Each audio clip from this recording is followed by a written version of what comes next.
that funky music, white boy. Welcome. What up, everybody? It's the Clout Route Shoutout.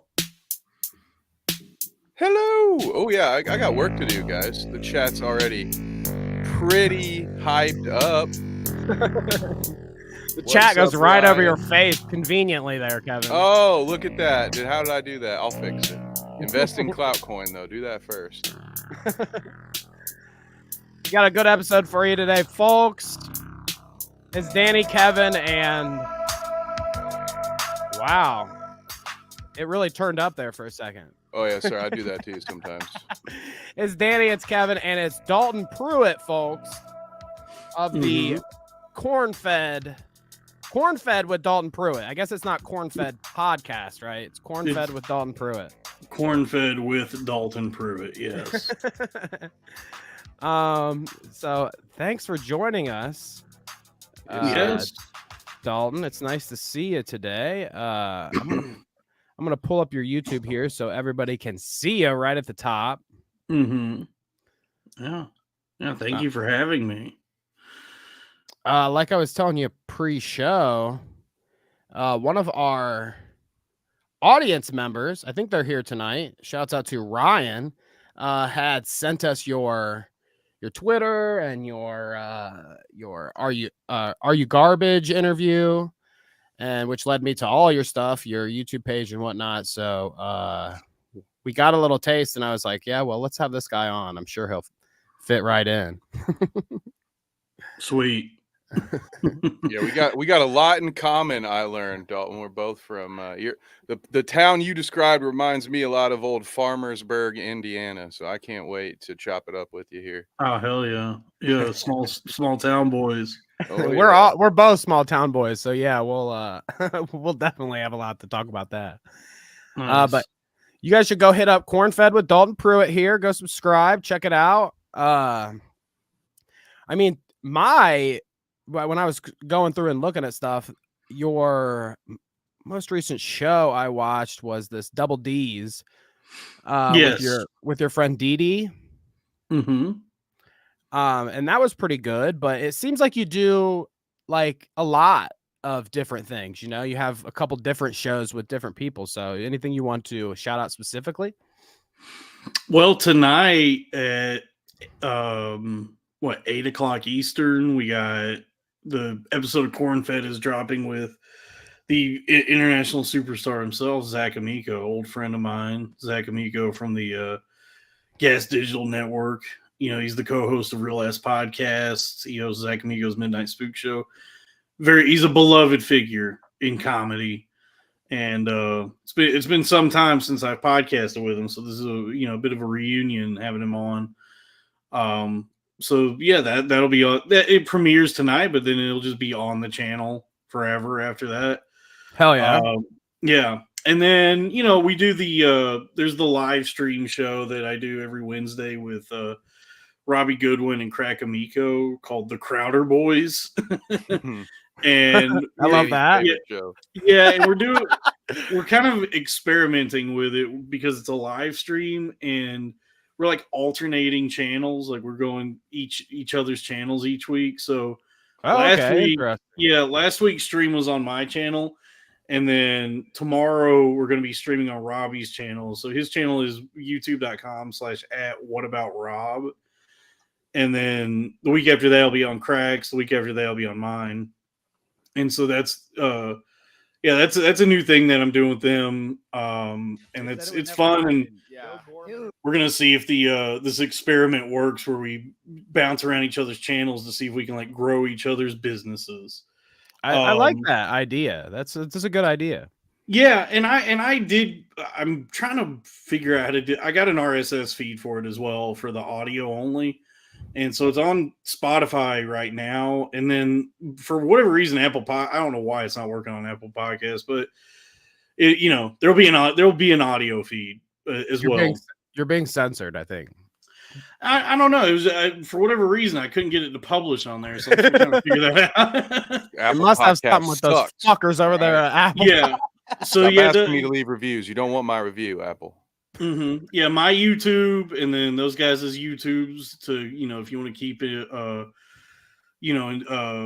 abreast of the Crowder Boys show. And then my patreon.com/cornfed with Dalton Pruitt. That's where all the premium episodes and bonus content are. So Hell yeah. I'll drop as little as $5 a month, get you all that. Dope. I will drop your Patreon in the description too, so they can check that out if they want to throw you some bucks. Yes. But yes, check out all Dalton stuff. Corn-fed with Dalton Pruitt, folks. But let's get into some shit, okay? We've got a lot of fun stuff to laugh about today. We talk a lot about the same kind of stuff that I see you sharing on your Twitter, Dalton. So I think, like I said earlier, you'll fit right in here. All right, cool.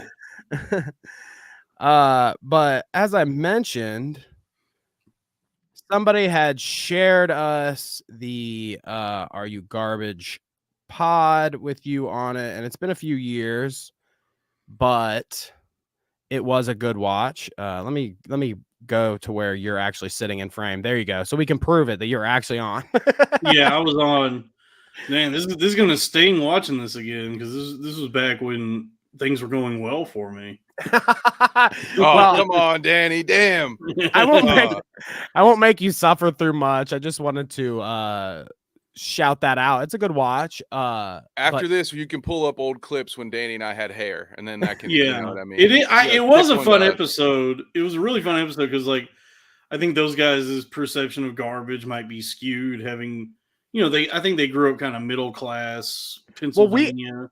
It's funny you say that, because we were laughing about that before the show. Yeah, because like when I think of garbage and they describe their lives, I'm like, you guys don't know what garbage is. I mean, I think that's exactly what Kevin was saying pre-show when we were just talking about all this. He's like, I don't know where they said they're from, which I think they're from Philly, right? Is what they said. Yeah, like that area, yeah. But Kevin's like, what are they even? Their reaction to everything, their reaction to everything was, "My God, that's so Southern." And I could relate to that as a hick who moved to the big city at around 9 or 10. I got a lot of that early on, where it's like, you sound funny and all this stuff, and I'm just like, damn, dude, these guys. Like, a lot of this stuff isn't that Southern. It's like, dude, you see some of this shit in Ohio. Like, Ohio has gas stations that serve food too, man. This isn't that fucking. You guys have Wawas over there. What the fuck are you talking about? And Wawa is like a nice restaurant compared to some places in the South. Yeah. That's fair. But no, Kevin had actually watched you guys earlier and dropped a clip on Twitter right before we started. So I guess this is where we'll begin our conversation here. Let's watch. All right. It's like, did you ever used to take like there was Oreo cereal, but did you ever used to just take whole Oreos and 100% crush them up? Yeah. What? Did we just become best friends? Yes. It's like Yes. Dude, I popped so hard for that. I was like, holy shit, dude. Yes, thank you. There are dozens of us. Okay, dozens. I was just talking to somebody about that last night, actually. Because there is an Oreo cereal, which is ass. It sucks. And yeah, I don't know if I've ever tried that. Yeah, the Oreo cereal. Don't ever try the Oreo cereal. It's just really good to take like 6 or 7 Oreos, or maybe a full dozen, and just crush them up in a bowl and pour milk on them. The funny thing to me there was, cup too, if you want to go on the go, you can put in a cup. Keep your spoon with you. Oh yeah. It was Foley that was like, oh yeah, dude, I do that, and I'm like, I started thinking about it. And I'm like, I think this is more of a fat guy thing, because I was like, yeah, like, oh, I would do something like that. And Foley was like, oh yeah. I was like, this is maybe less of a hillbilly thing and more of like, yeah, it's not a hillbilly thing. It's just a fat guy thing. Yeah. Yeah, that tracks because I'm with Sleek on this one. It was like, yeah, I remember those. Hey, Kevin, where'd all the Oreos go? And the half gallon of milk. I'm like, But if you go to Dairy Queen and get an Oreo Blizzard, it's the same concept. Yeah. And it's even worse because it's ice cream at that. It's like ice cream and Oreos, which is like a hat on a hat. The Oreos are already like a confection cream cookie. Yeah. So what to add ice cream onto that is a bit much, even though it's awesome.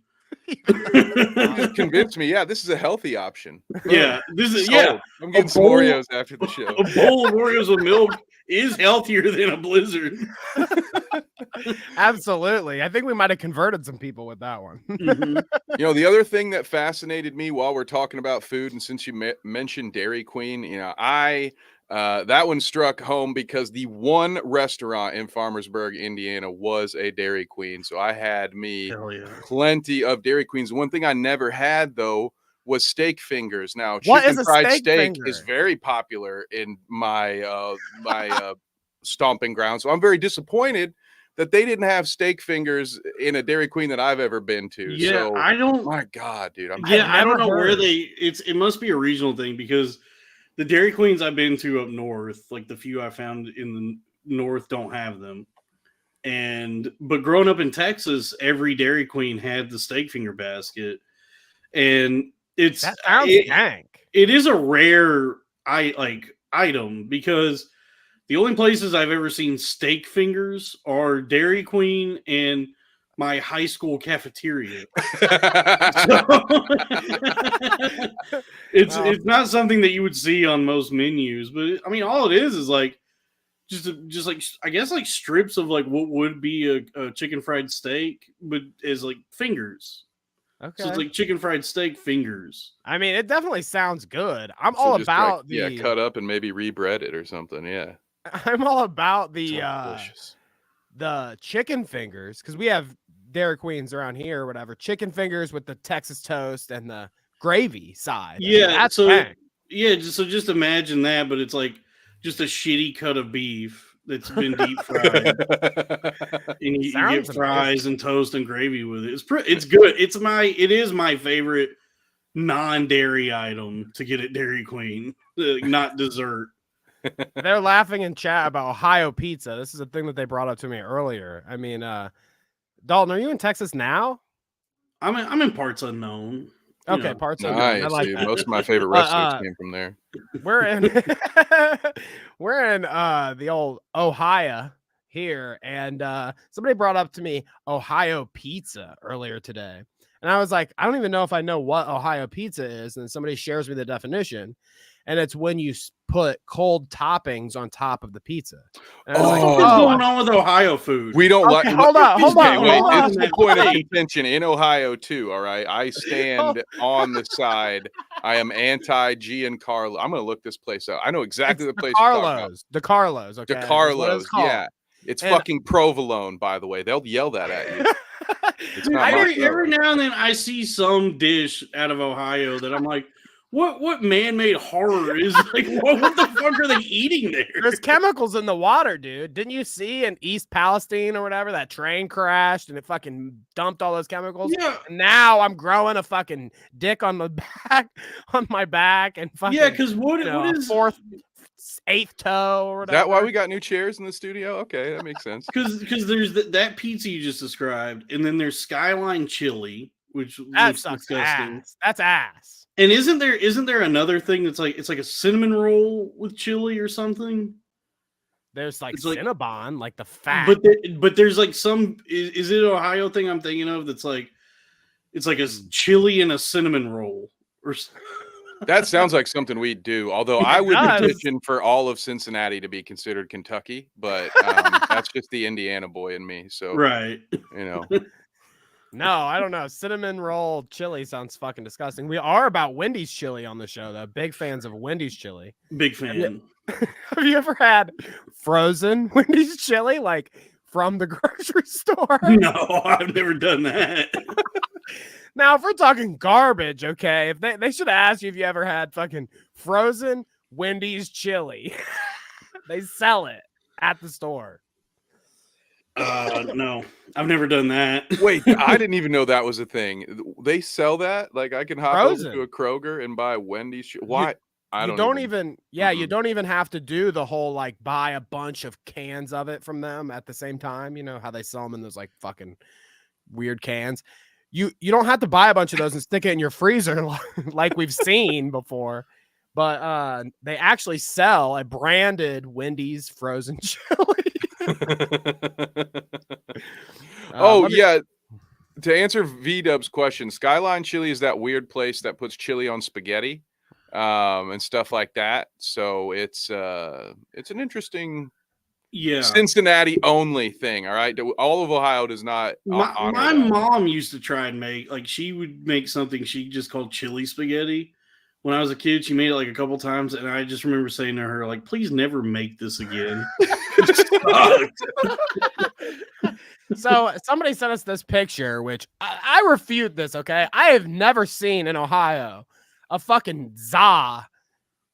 Okay, when I had heard of DeCarlo's, and it this looks like something I would make after like 30 Keystone Lights. It's a fucking Lunchable. It's Lunchable. Yeah. But no, the DeCarlo's that I'm used to, that people want to say, oh, Ohio pizza, whatever, is you just get a normal fucking pizza and then they send you a bag of cheese, just normal shreds that you sprinkle on before. Yeah, a little quarter bag, you know, like you're buying from the fucking local dealer or whatever. And you just sprinkle on the pizza when you get it. What do you think about that? You have to make your own pizza? Well, it's already done and it's warm and whatever. You just sprinkle the cheese. Some people will like shut the top and let it sit for a second. So why would I want that? I don't know. People are fucking stupid.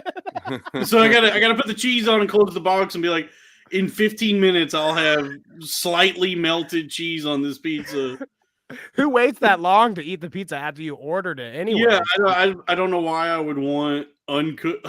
Just give me a pizza. And that's if you don't have it delivered. You know, that's assuming it's still warm 45 minutes later when it gets to you. That's my whole issue with this is sort of, if I wanted a Lunchable, I could go get 4 for $5 or whatever and really get some nostalgia out of this. But, otherwise, no, you make the pizza. That's what I'm paying you for. The ingredients together cost like $7. I'm paying you $25. You can fucking put the cheese on there for me, pal. This picture's an abomination. It's not real. Yeah, this looks really bad. Nobody Danny, does this. I've got one that you won't be able to refute. Like if I stumbled into the kitchen and like slapped that together, I'd eat it, but I wouldn't get that at a restaurant. For sure. Yeah, like if you're drunk and you just realize the oven's been not on for the last 40 minutes, you're like, fuck it, I'll eat it. It's fine. Yeah. I've made some horrific foods. Because I'm lazy. You ever like accidentally leave out a Tostino's or something and you're like, well, fuck it. I guess it's like kind of, it's not frozen anymore, right? Sure. You just chew on the slightly lukewarm melted pizza. Yeah, or I'll just microwave it for a few minutes. When we were talking about the I can't believe we've gotten in such a food discussion. What the fuck? Your fattest episode yet.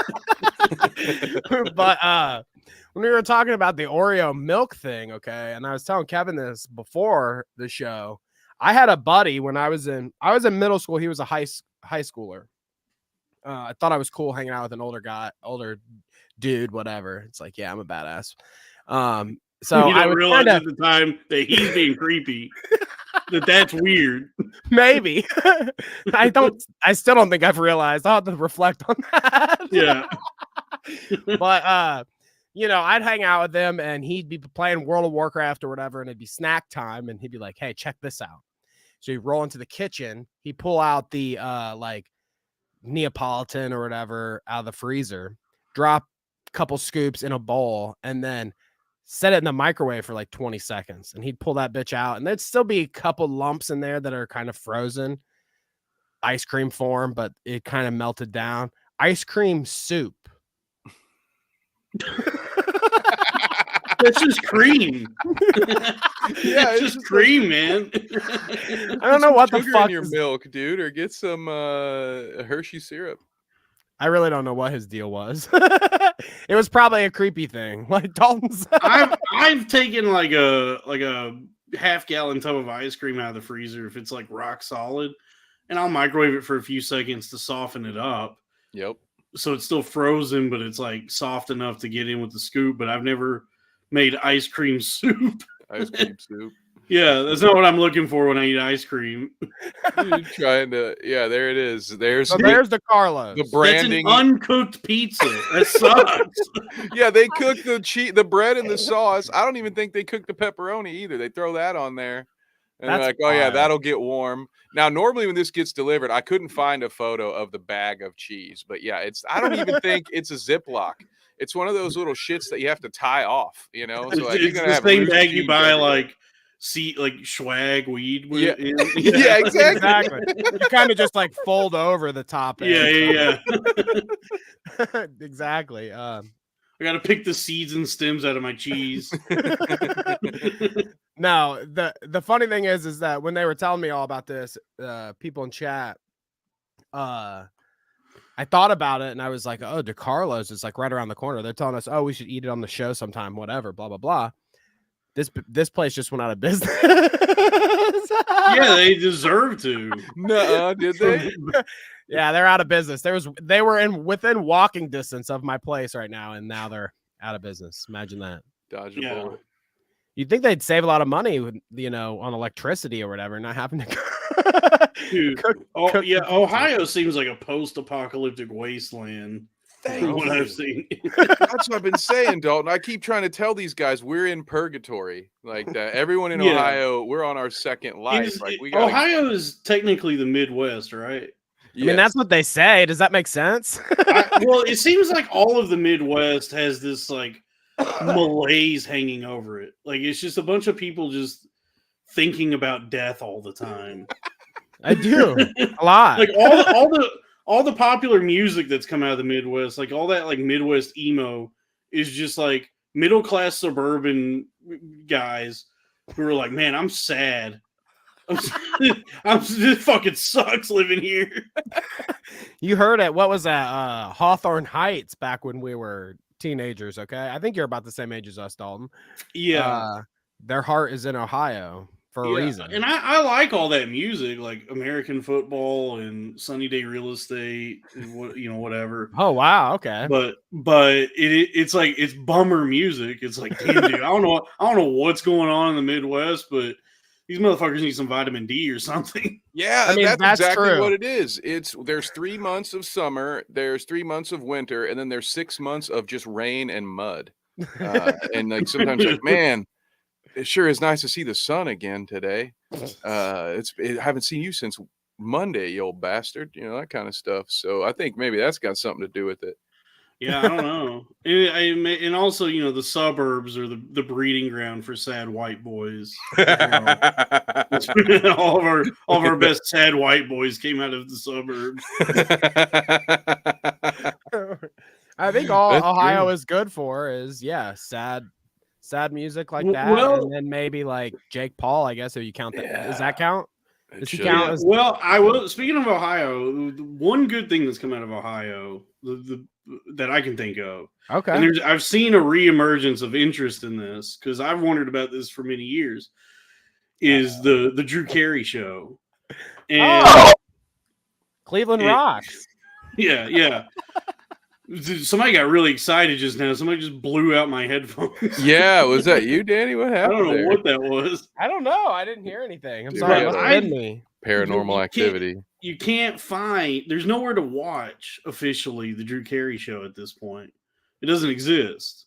It's not streaming. There's no DVDs. There's nothing. Really? Yeah, and I've been Wow. wondering about that for a long time, and I've seen it on Twitter here and there. There's people are starting to talk about it. They're talking, where is the Drew Carey Show? What happened? Why can't I watch this? Yeah. That 'Cause it was blows my big. mind. It was really big when it was on. I watched it. I was obsessed with it. I loved it. And I love that ugly lady that put on clown makeup all the time. Mimi Boblick, yeah. And her boyfriend later in the show was Drew Carey's brother in the show, played by Mr. Zodiac himself, John Carroll Lynch. He was an actual drag queen, and she just looked like one. Like his character was a drag queen, and she just always dressed like that. Huh. That Wow, I didn't know that. another bonus for Ohio then, because I bet you could still find those at the Ohio thrift. You could find some DVDs. I bet. Maybe. I know that there's like unofficial like archive websites where you can find it, but there's no official release, which is really strange because it was one of the better sitcoms from that era. It was really good. It was like 9 seasons. Someone did blows my something mind. bad, dude. Somewhere, one like smaller actor or something that we can't, or a producer like murdered someone or something, and they're just like, you know what? Nope, we just not gonna say. No, we don't want the news to get out. We're not gonna say that's. There's gotta be something, because why not? Why would you would think it would make money? You would think like as powerful as Drew Carey is in the industry, like seemingly, why he would never push to release that show for people to like watch over and over and over again. Because I would watch that as much as like Seinfeld at this point. I You mean, know- and there was a time he could have gotten a bag from Netflix or whatever when everybody was gobbling up the rights to every show they could get their hands on. Yeah, he's getting a bag now. I mean, hosting The Price is Right is like that's the dream for anybody. Low effort, consistent work that pays a fuckload of money.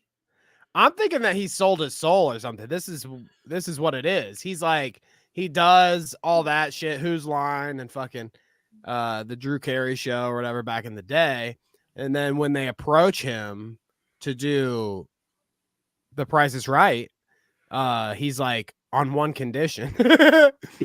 No one can ever see the Drew Carey Show again. Wipe this from their memory. Yeah, I don't want people to remember when I was fat. Yeah, I hear he pulled He a was John cooler when he was Cena in the fat. Bohemian Grove, Danny. That's how he got. The Yeah, Price they is put him Right. through the humiliation ritual.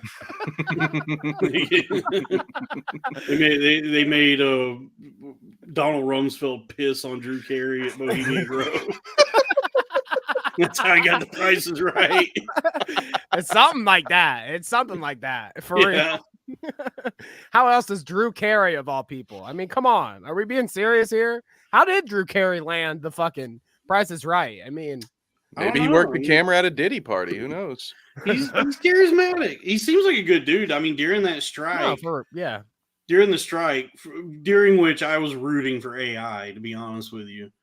But during that strike, the actors and writers strike, he opened like a line of credit with a restaurant and just was like, anybody that comes in here that's union in the entertainment industry, their food is on me. And so it was something like, by the end of it was like $500,000 that he had to pay to this restaurant. you know, prior to That is pretty cool. Prior to Price is Right, I would have thought that he couldn't fit that bill, but I guess that Price is Right money is fucking. Well, I mean, if you have a network sitcom that runs for 9 years, whether it is on DVD or not, I'm pretty sure you never have to work again. Because Don't forget about Whose Line Is It Anyway? Dude. Yeah, Whose thing Line that thing was a banger. Do you want to talk about a show I want to go watch and restream? Yeah. Because I mean, there were people on that show like Ryan Stiles, who Wayne Brady, bitch. Well, I mean, just like on Drew Carey Show, where it's like they probably never have to work again. Like or I don't know, it's not even in syndication, so who knows? They might have got fucked over on that. God, I wonder. Maybe we're not giving Drew Carey enough, in that all of his friends from the Drew Carey Show and Whose Line are covered. He knows who got him where he is now. So yeah, he's tossing some of that money. I guess all that's to say, at least one good thing came out of Ohio. We'll always have Drew Carey. Just Drew Carey. That's it. And the Paul brothers moved away, so we got that going for us. That was good for us. I don't know if it's good for other people though. It was a detriment to the rest of the world. Yeah, poor Puerto Rico. How embarrassing for Mike Tyson. Hey, that's a perfect thing for us to talk about, because that mingles all of our worlds. Kevin is a is a sports MMA fighting commentator kind of guy. So I feel like that's a perfect conversation to have. Mike Tyson versus Jake Paul. Mm-hmm. Jesus Christ, dude! Like, see an old man knock a dude out. It's gonna just be fun. Like, I get obviously there's gonna be tons of people to watch it or whatever, but is there anybody that sits there and is like, there's a world where Jake Paul could win this fight? This feels like a humiliation ritual. Yeah, right, exactly. Yeah, he's like, I'm not getting naked like Cena. And they're like, well, hang on, we got something else. Then. Yeah, because I think it's happening for no other reason than Jake Paul is the only person who would want to fight Mike Tyson at this point. Like everyone else would have like the decency and the respect to say that his best years are behind him. Yeah, and we should remember Iron Mike Tyson as such. Whereas Jake Paul is just, sees dollar signs, and there's still a very good chance he's going to get his ass whipped. Like it's not like Mike Tyson is invalid or crippled. So but it just still just is like, it feels like he's lowering himself by doing this. The good thing going for Mike, I guess I could say, is that like, you're not knocking much more out of that guy. Like, even if Jake Paul gets a couple hits, he's not going to be much different from when he started. Yeah. So Mike can go in there with just the, that special strength, if you know what I mean. He seems like he's still fit. Like he seems like, yeah. I know there's been in the past we've seen him like, walking with a cane here and there and like having some issues, but he's probably got like a crack team of personal trainers and doctors and physicians that have, have done everything short of like cybernetic enhancements to keep him in money. Yeah, to keep him in shape. So I'm sure he'll be at like his best for what he is now. It just still seems really dumb, all of like this whole thing. Yeah, because I don't get what the point is. They're not going to let Tyson lose, right? Like, do you think that's a possibility that they could have? I mean, if you think about it as like it's a real fight and they're actually fighting each other, yeah, of course there's a chance that Jake Paul wins, but it just seems like a far-fetched thing for him to ever. Yeah, I commend Jake Paul on effectively turning boxing into like professional wrestling. Yeah, is really what this is. It's just a spectacle. It's just exhibition.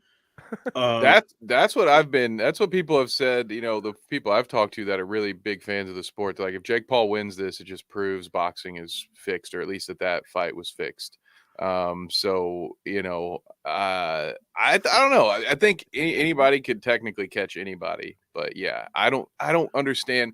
This is such a dumb move to me because it's just a one shot. Like, you're not even selling pay-per-views. I doubt how many people are going to pay for a month of Netflix just to watch this. I doubt it.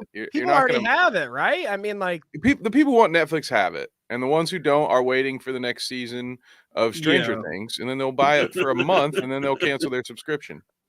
Yeah.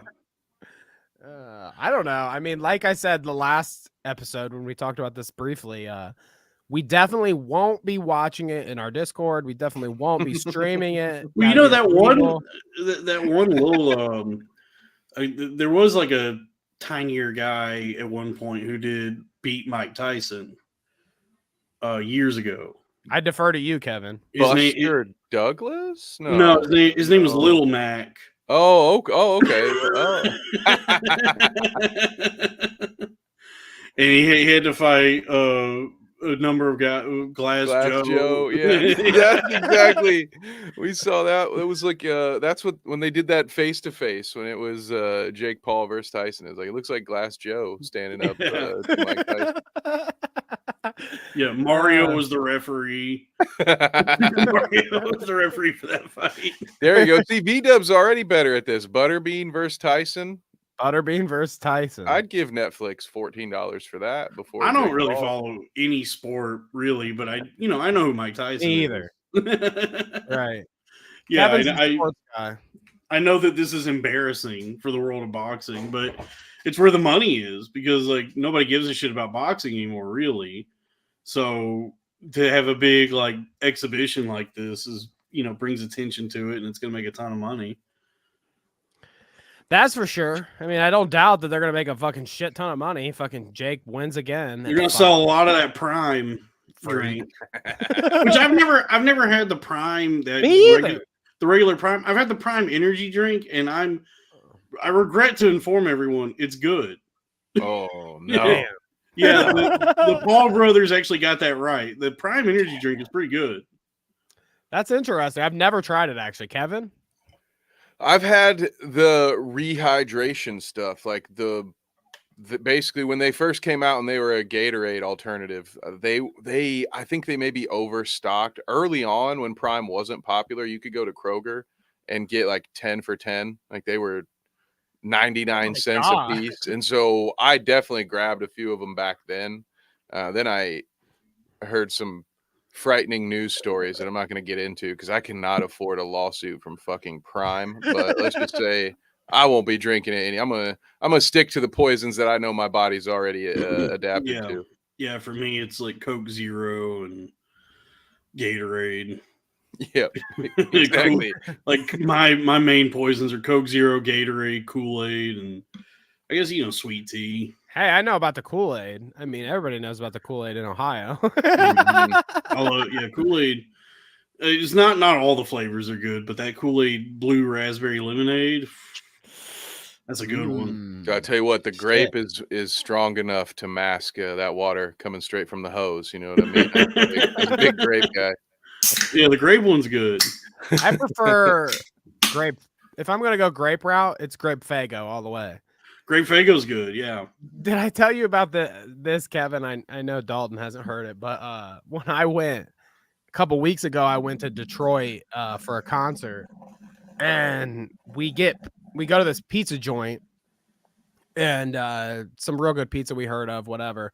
We're sitting waiting for our pizza, and then my wife is like, I want to try a ice cream soda or whatever. They had a root beer float. That's what it was. A root beer float. Ooh.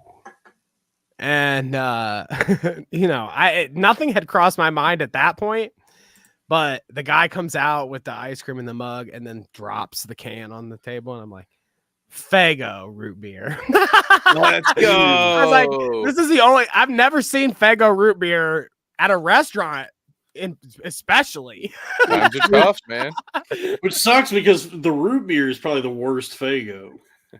The root beer is bad. I don't know. I'm not a Faygo regular. I mean, I like the orange and I like the grape, but when he busted down that Moon Mist beer, was solid, like, man. I was a big Moon Mist guy. Moon Mist is good, yeah. The Firework is good. The Bomb Pop one. Yeah, they got some good flavors. That's a Faygo? They have a lot of wacky flavors. It's called Firework, and it's like a Bomb Pop flavor.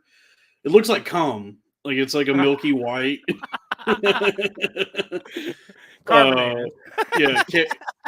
Caramel apple, dreamsicle. They have some really good flavors. Wow, what the fuck? Damn. Yeah, and they don't want anything to do with the ICP. They actually officially are not associated with the ICP. Yeah, what? Yeah, that's a missed opportunity. What the fuck? They want to maintain the integrity of their brand, so they've never officially partnered with them or had anything to like do with them. It's just that the ICP is like, well, this is our soda. This is what we like, and I guess there's an unspoken thing where it's like probably responsible for the company even still being in business, so they just don't come after them. I feel like that, behind the scenes at least, they're probably like, hey, ICP, we love you. Thanks for the Faygo play. We love that. We're not going to support you publicly. I mean, you guys. Here's a couple cases for your tour. Yeah. Faygo's a family brand, so we can't be associated with the Insane Clown Posse. Oh, geez. Okay. Well, let's pivot from the whole. We've talked about food and soda long enough. Let's talk about some tits. Okay. Oh, Yeah. there we go. Tits, and you said something about farts also. Farts will come, but Okay. I want to start with the trigger tits. warning to our former executive producer, Poland. I don't know is she like the janitor now? What's she doing these days? Anyway, cover your ears, Poland. We're shifting from PG. They like to say that the show's PG. Well, we're going full PG-13 now because we're about to look at breasts, folks. Mhm. Those So ratings have changed a lot. 13-year-old breath. Yeah, like, Okay. what's going on? Do I have to get ChatGPT ready for an apology? Well, okay, phrasing a little bit, I guess, but okay. You got me. So these are some characters that we talked about on the show before. Me and Kevin, very familiar. I don't know necessarily if Dalton is familiar, but we will get him familiar if not. I have a sneaking suspicion, though, that you know who these folks are that I'm about to show you. We've got a tit versus tit for the Rack Rabbi today. Okay. So we've got I know Keffels. Keffel's on the right, and it is Blair White on the left. So these two actually both happen to be trans political activists. Yeah. One being a left person, left oriented in politics, one being right oriented in politics. That would be Blair White is the righty. And I guess I should have known to put them on the right sides. Yeah, I've So heard close. they're both like controversial in their own ways. I've heard like because I got there's a friend of mine is a trans sex worker, and she was telling me that like Blair White is bad for trans people, that her politics are pretty rough. Well, okay, we can talk about it because her politics pretty rough. I'd agree, but I think there's a balance that these ladies bring. Okay, like I might side with Keffels a little bit on politics, a little more than I do with Blair White myself personally, but I think Blair White does more for the image of trans ladies than what Keffels might. Keffel's got some sloppers on her. I mean, Dude, those are some slobber knockers. Here, Blair hold up. Whites are more taut and perky. Keffel's got the kind you can beat around like a speed bag. I gotta here, we'll get a better look here. I mean, every time I see him, honestly, I'm kind of amazed. I'm like, there was a good doctor somewhere. Like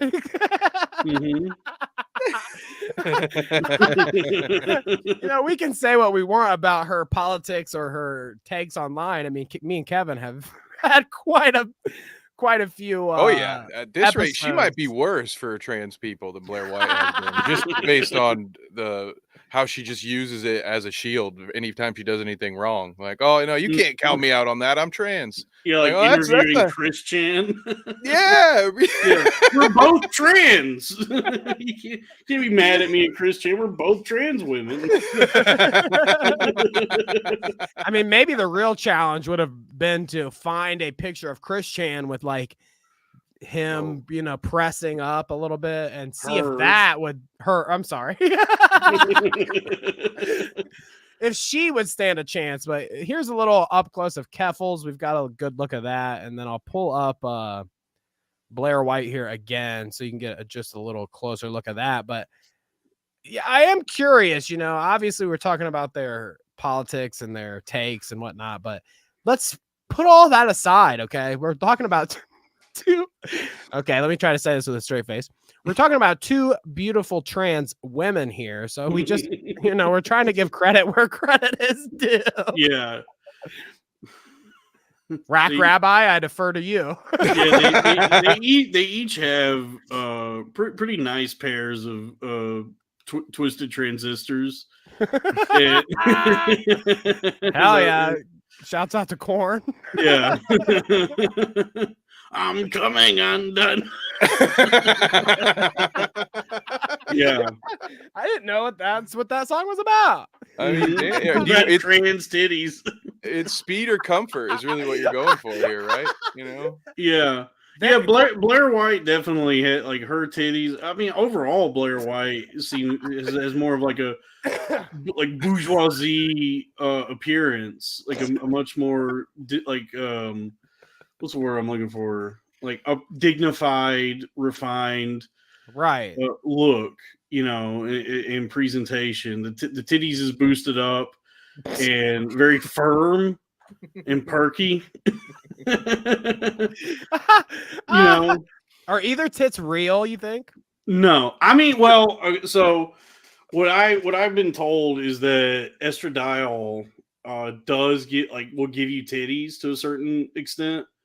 That when you do like the hormone therapy, you do grow tits, but I don't think you would grow jugs like these. Like these are like I know what it is to be a guy and get fat and then have your titties grow out, okay? And they kind of like point this way, in two different directions, and they're sloppy, and it's they definitely don't look like this.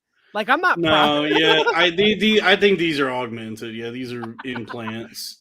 We're pressing exit out on those titties, Danny. It's but I mean, implants have come such a long way that you still kind of tell when fake tits are fake tits, but it's like they're so close to real that it's like, well, it's very nice. Like I got no complaints. Versus like years ago when it looked like they stuffed socks in a woman's chest, like those bolt-ons.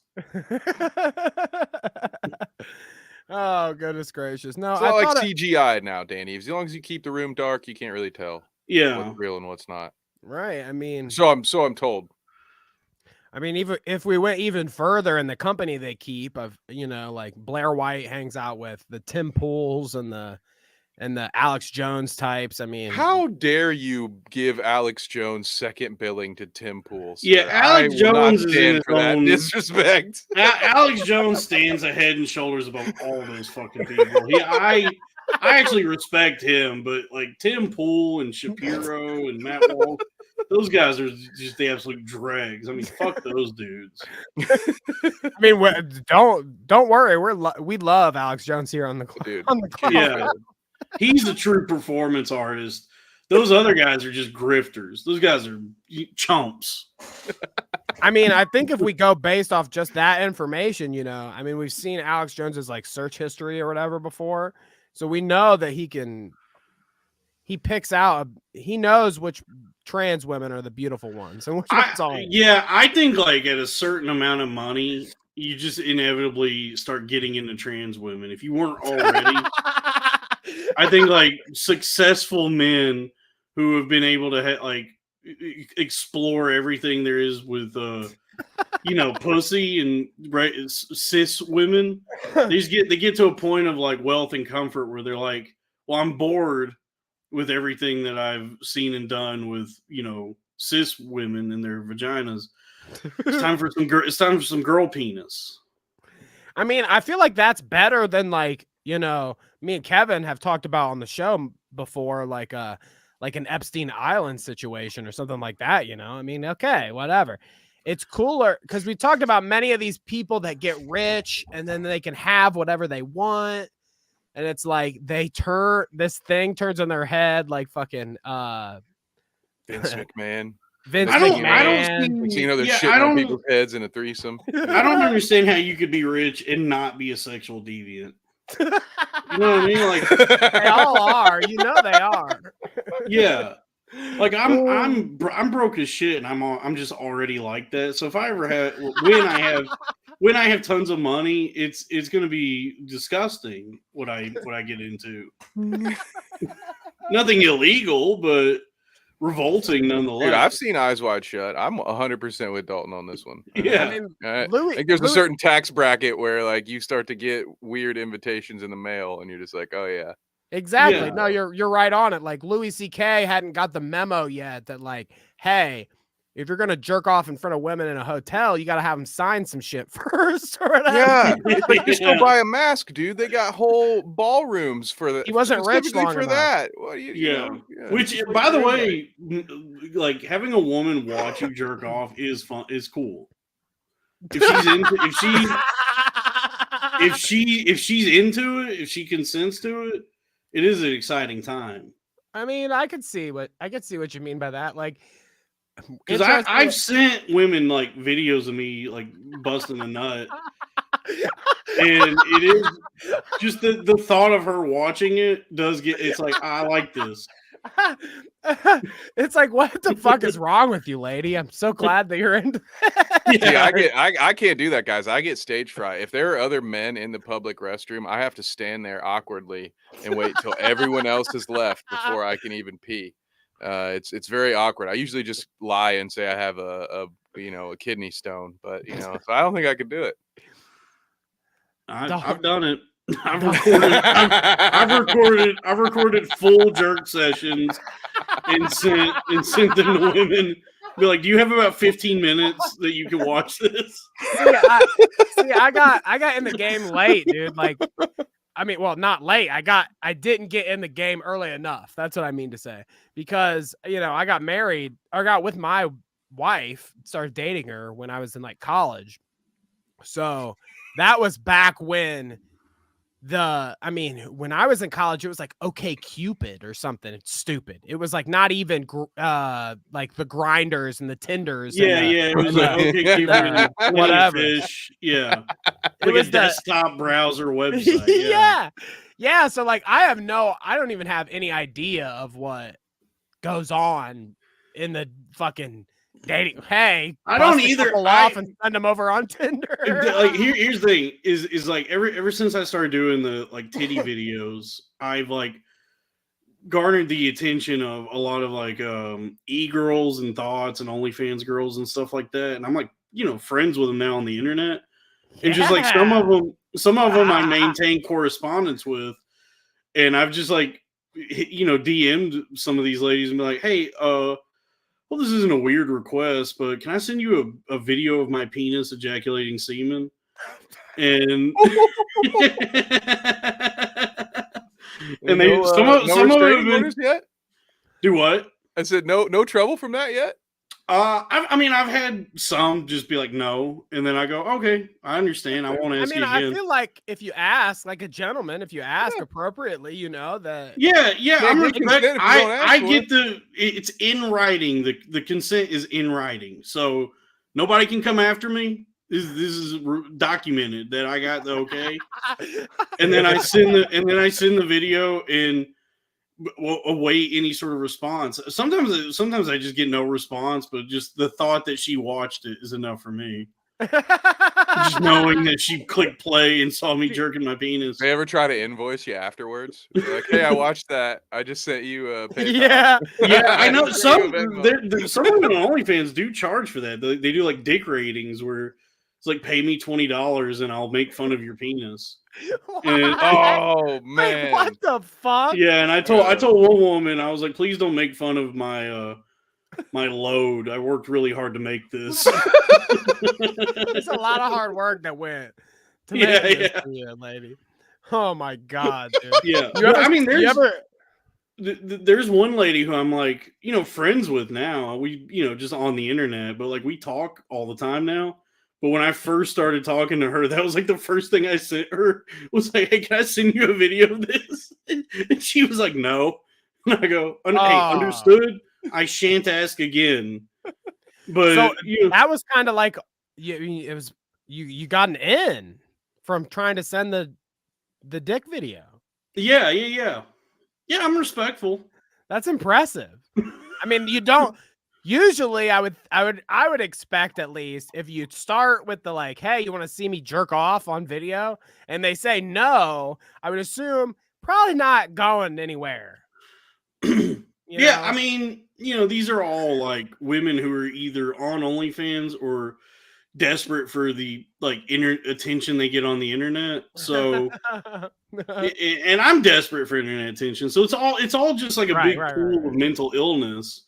And so we're all just cool with each other. We're all just like, hey, we all have our proclivities, our idiosyncrasies, and we're bringing us together. I can imagine you just sending one out, firing one out, and then like for the rest of the day, it's like you're just thinking about like, is she gonna ever respond to me? Yeah, that's the thing. Yeah, the first time I did it, I was like pretty anxious. I was like, man, I hope she wasn't joking when she agreed to this. I hope she didn't get this. Go, what the fuck? I think I heard you talk about this on maybe your show with Dee Dee, where you were talking. Yeah, I talked to her about it a little bit. Yeah, but I mean, and I'm doing that now when I don't have money. So it's just that's to say when I am wealthy, I'm into some real sick shit for sure. So I want to do this segment with with Laura Juicy. Okay, it's too good to pass up. Dude, she's one of my favorites. Yeah. Have you hit up? Oh no, I'm nervous. I'm nervous talking to her. There is one like woman that's big on TikTok and OnlyFans and all that who I have interacted with that I was like pretty thrilled that she paid attention to me and talked to me every now and then. You're like, hell yeah, dude. The little guy must be looking good today. Yeah. Well, I haven't sent this particular lady a picture or video of my penis, but we've interacted here and there on Twitter, and her name is Quinfinite. She's like one of my favorite horny TikTok ladies who also has an OnlyFans. And when she started, responding to my stuff, and we've interacted here and there, I was like, I can't believe, dude, I'm starstruck.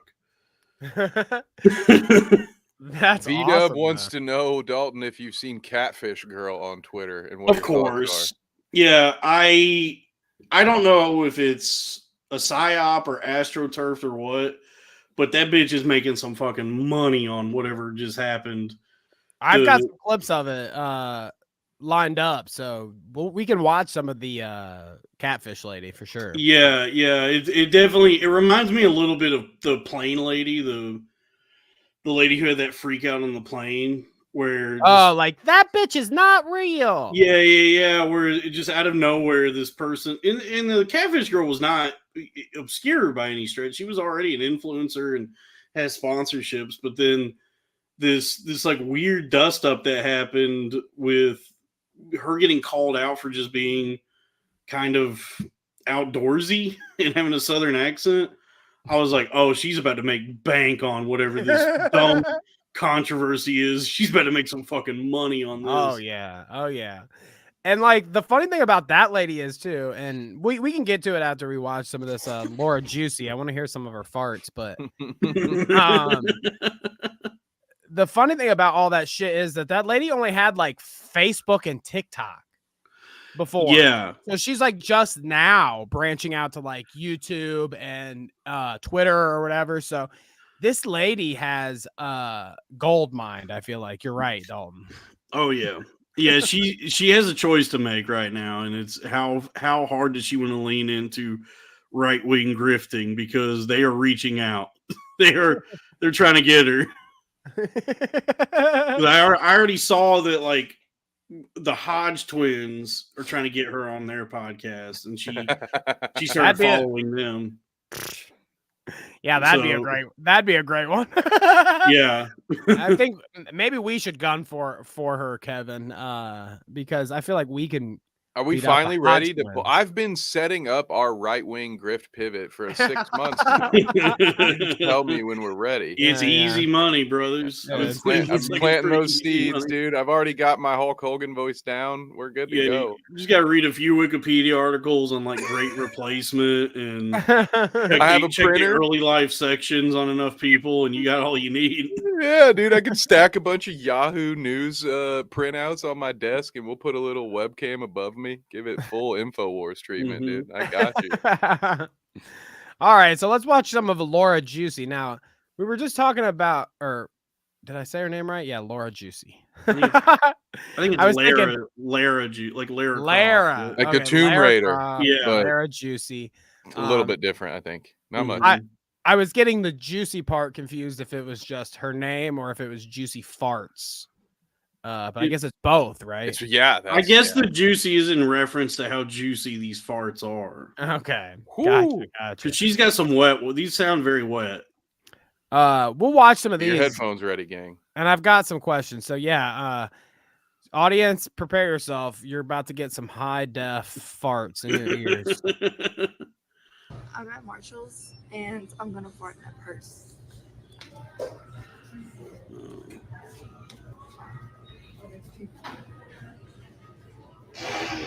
I mean, that's volume. Save it for someone else. Dude, there's some percussion on that. What? We'll watch a couple. Wow. Jesus, dude. I want to Impressive. exit out these. I'm in Five Below and of course I'm gonna fart.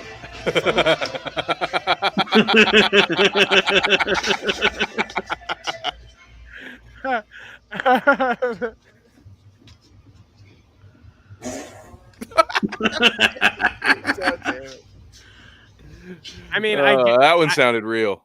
I be guess honest. as you're doing these, right, like you've got to become more and more creative with your performance here, huh?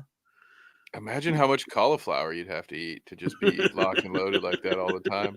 I was under the impression that she was like an on command kind of person. Like she can just do it. I don't know if it's that. I think she just probably has some worked up, and then she's like, "All right, go, hit record." Yeah, can you imagine? Like, I'm imagining her like going to Wendy's and thawing some chili and eating it, and then sitting in the Big Lots parking lot for like 25, 30 minutes, and then kind of pacing the aisles while, you know, she works this up while this gas gets ready. Like, all right, honey, roll camera. We're ready. Yeah. We're live in 5. There has to be a few of these she's tried that we'll never see where she just straight up shit her pants. Yes. I'm with Advent here. This calls for a Walmart over the speaker prank. Oh, wow. Yeah. That was the one that went viral, was how I found her, was she was at some place that had a PA system. And she grabbed the microphone and just like blasted into the microphone over the PA. and the person working there just started laughing. But I'm like, hey, you got to use that microphone the rest of the day. I'd be pretty upset about this. That's how you get pink eye. Yeah. Here, I'm gonna play a few more for us so people can get a little more idea.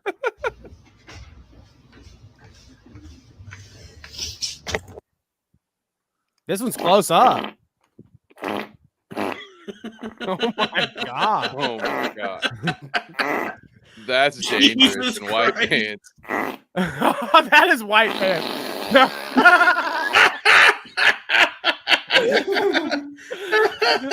Wow. Yeah, you're right about the white pants there. Dude, yeah, that was brave, dude.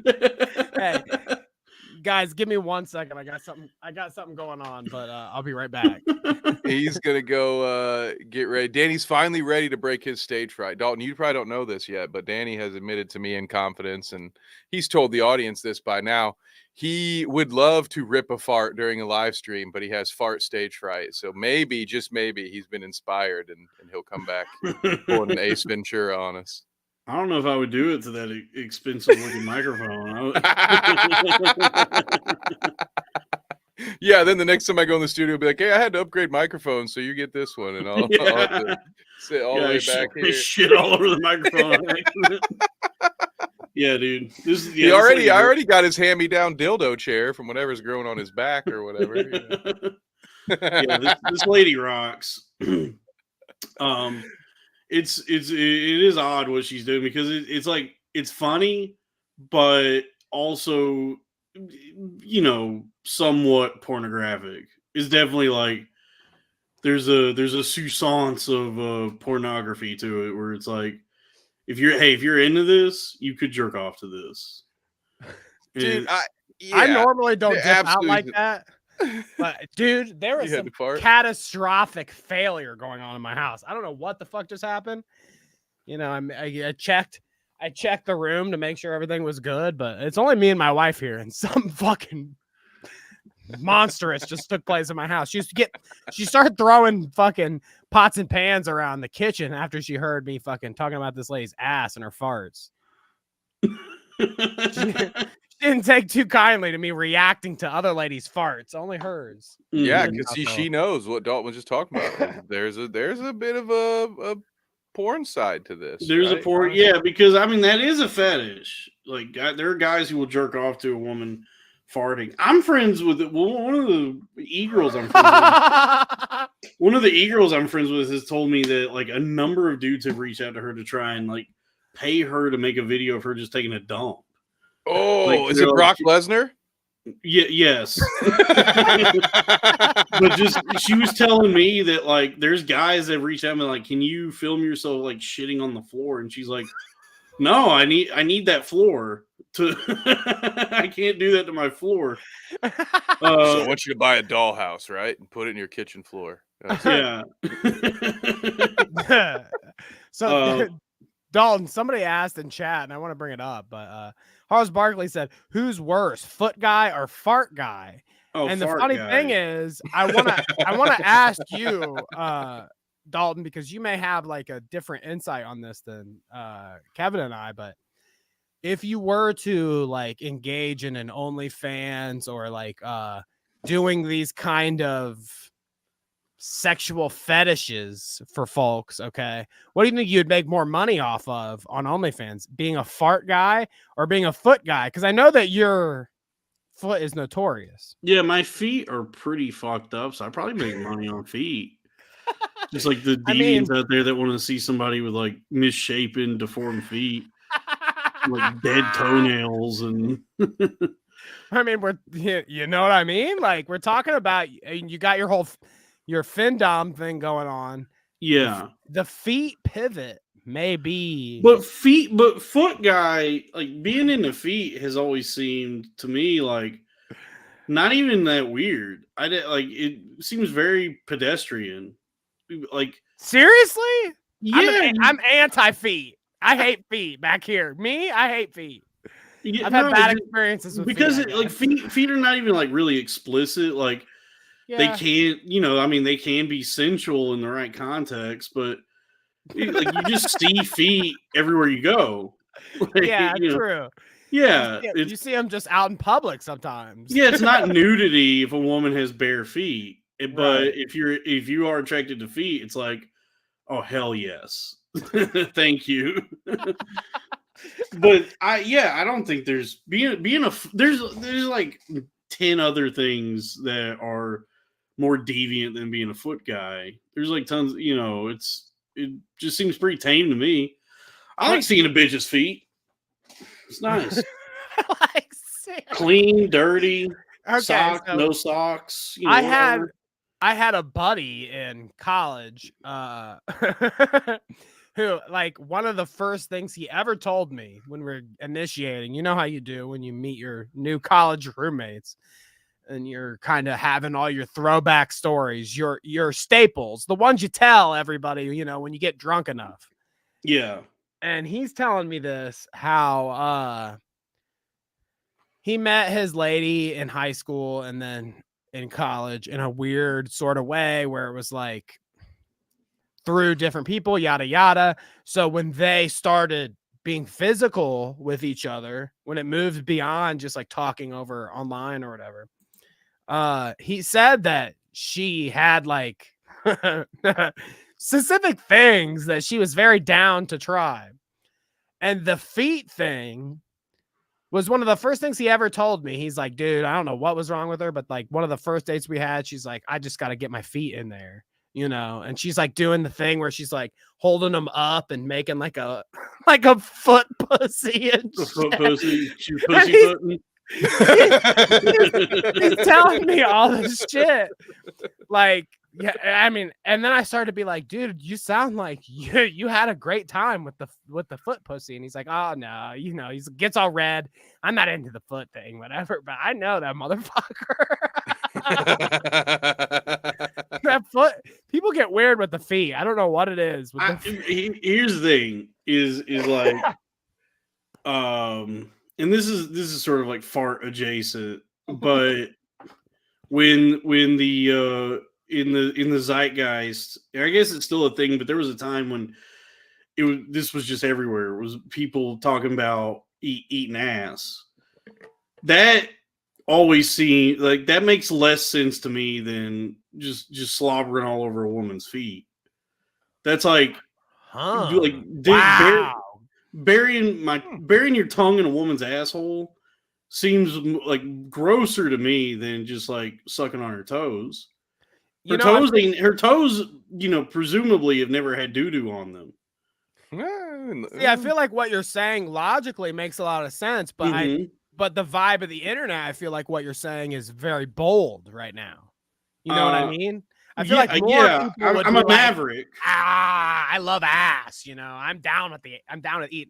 You don't eat ass. Like it's kind of a thing now. Like you were saying, like a meme where it's like, of course I eat ass. Yeah, but of the things that have like made their way from of all the things that have like migrated from pornography to the real world, ass eating being one of them. Because I feel like that's something that was happening in porn a lot that people adopted at a certain point.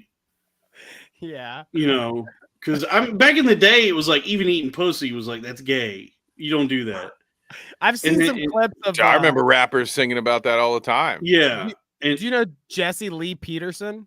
Yeah, that black dude. Yeah, I've seen some clips of him recently where he's been like, he's like, what the hell? People go down eating pussy and shit. Why would you do that? He's like, it's so foreign to him being like a 70-year-old man. He's like, oh my God, she's sucking your dick. He's like, what? People actually do that? Besides people besides whores actually do that? He kind of has the right attitude. It's like eating pussy and sucking dick is like, man, this is crazy.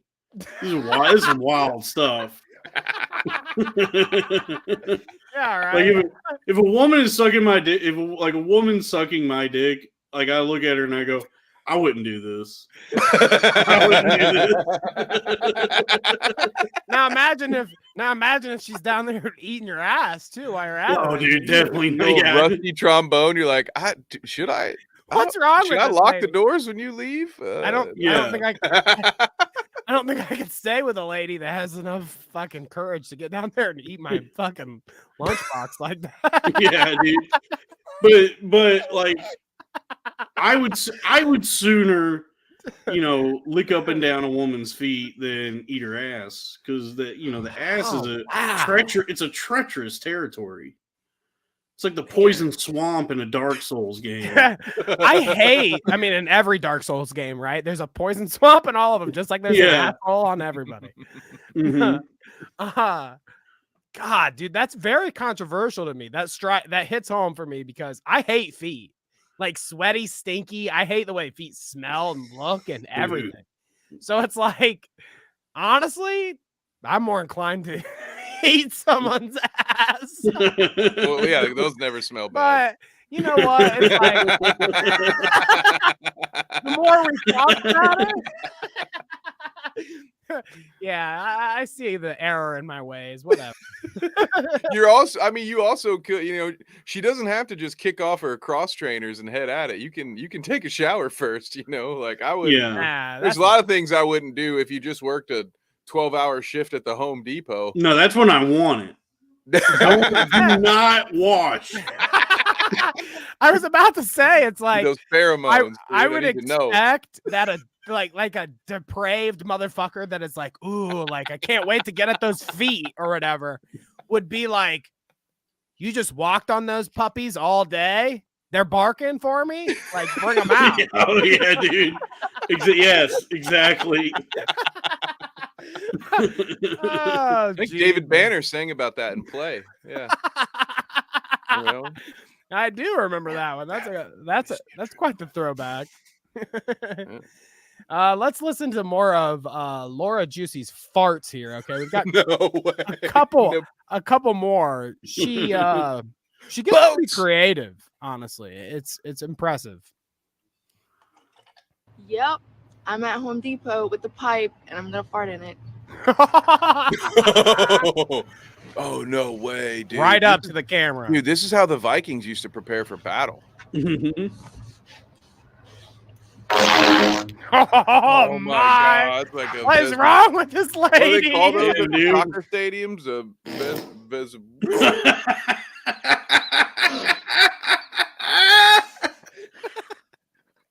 Dalton, I have a good question for you. We've talked about this on the show before. I feel like this is an appropriate place to bring it up. Okay. Me and Kevin had this conversation a couple weeks ago. How hard is it? Okay. Or how do you react at least when we're going? Have you ever went to the bathroom? Okay. And maybe you're at like a movie theater one where it's just a bunch of urinals lined up, or you're at a concert hall where there's like a trough and it's just guys standing next to each other with their dicks out or whatever. Do you maintain composure at a urinal when the guy next to you rips a giant fart? Or do you laugh? I mean, how do you conduct yourself in the audience of like, yeah, the guy next to me is pissing and he also just fucking ripped the fattest ass? It's funny to me when it happens. Like, it does give me a chuckle. But I've always felt, that this is the appropriate place to fart. Like, if you're gonna, do you laugh though? I do have to like stifle a laugh. Like, I have to try and you have to hold it. Yeah, I don't want to like mess up his piss. I don't want to embarrass him. Yeah, that's a problem for some guys. Is it embarrassing? Like, not me. Do you think the guy, like, if you're the guy that's standing there next to another dude while he's pissing and you rip the fart, like, are you embarrassed? I feel like if you've reached the point where you're like comfortable, ripping farts at the urinal, you've broken past being like shy or bashful about your behavior in the bathroom. Yeah, you need to start a podcast online. Yeah, because I'm there now. Like, I used to be mortified of public bathrooms, and there was just enough times that I like tried to avoid using them that I was like putting myself in a lot of pain, like just holding things in and just feeling just the pain of doing that. It's like holding in a dump or holding in a piss. And just experiencing like maximum discomfort, and it just after enough time, I was like, I can't have this hang up anymore because I'm gonna be in situations where I gotta go piss and shit, and I can't. I'd rather just piss and shit than be in pain. And so, after enough years now, it's like, yeah, I'll fart at the urinal. I'll take it. I'll have diarrhea at a Sam's Club. I don't care.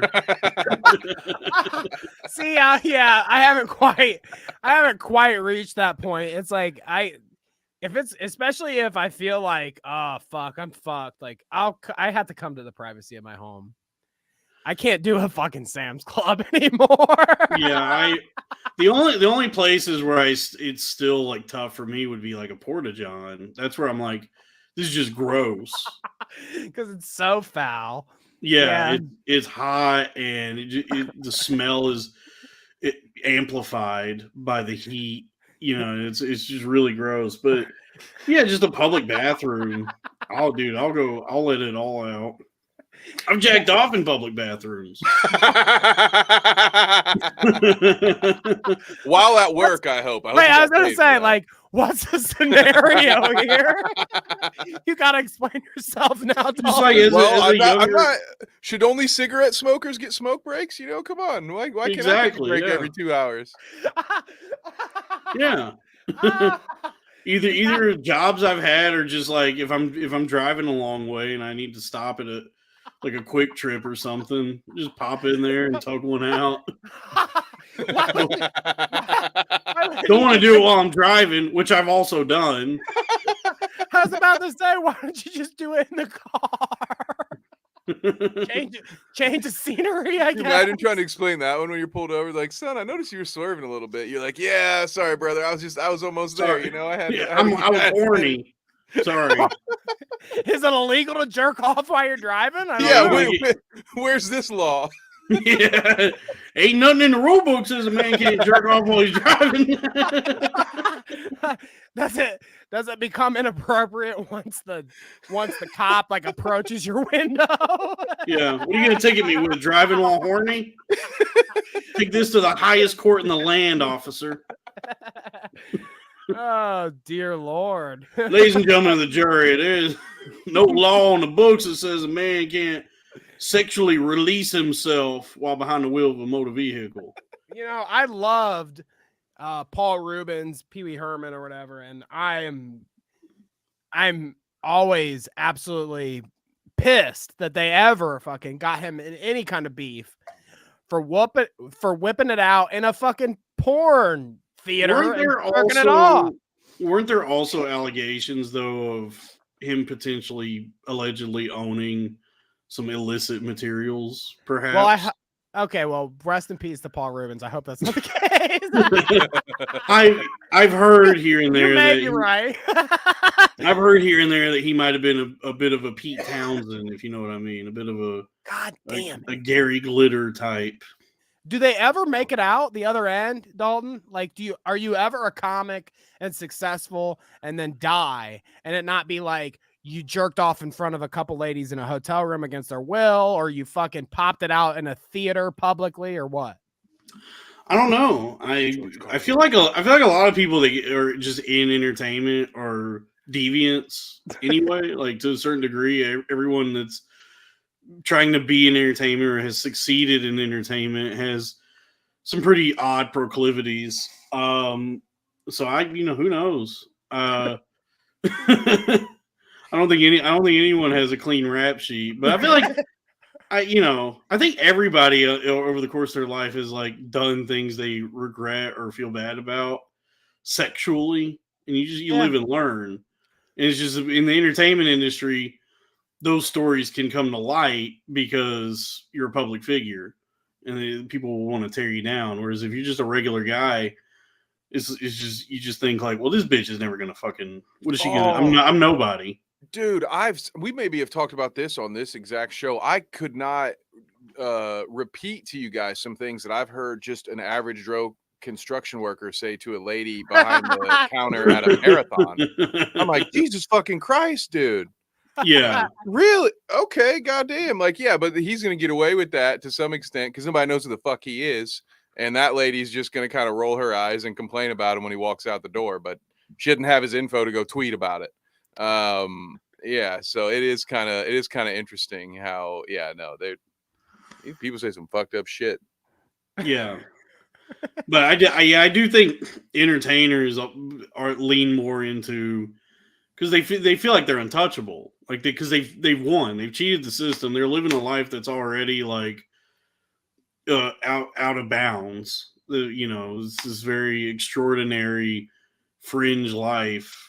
And so I guess they feel like they can get away with whatever, and then either they get outed while they're alive or they die, and it's like, oh, we checked his hard drive. Sorry, everybody. Yeah, fuck you. Leave his heart, burn the hard drive, you motherfuckers. Okay, the guy's dead. Yeah. No, it is funny to think about all that, and like you do see different people get canceled for different fucking things over the years, yada yada. A lot sexy perversion bullshit. I mean, when I think back on it, like Louis C.K., thinking about him, like I guess maybe I'm missing some of the finer details here. But when you think about the situation of like he jerked off in front of a couple ladies in a hotel room, it's like amazing to think that now he's just like not existent in the field of comedy. You know what I mean? Like unless you're into him, and to like pursue him on his websites and yada yada. He is still wildly successful. You think? I saw him live a few years ago when he was taping one of his specials. Okay. And this was at the theater where Eddie Murphy filmed Raw, I think. It's the theater next to Madison Square Garden, which is like a 5,000 seat theater. Sold out. Like completely sold out, and he had a great set. The audience, like when he stepped on stage, he got a standing ovation immediately. And I mean, I love the guy. Like, yeah, I'd be right there with him clapping, but yeah, and I think he sold out his actual Madison Square Garden show that he did like a year or two ago, and then he recorded that hour at the Dolby Theater in Los Angeles. So he's like still doing very well independently. Like he's not. I don't know if Hollywood's ever going to have anything to do with him again. Mm-hmm. But as far as like working as a comedian and having his own business that he set up for himself, he is unbelievably successful. He's I just mean, yeah. not. He's just like outside of the official system, the entertainment system. And he still lands on some podcasts and like different things here and there. And they have to beg him to do that. He doesn't Yeah. want to do those shows. The only reason that we saw him do the podcast circuit was because Fallon and Colbert and the actual talk shows will not have him.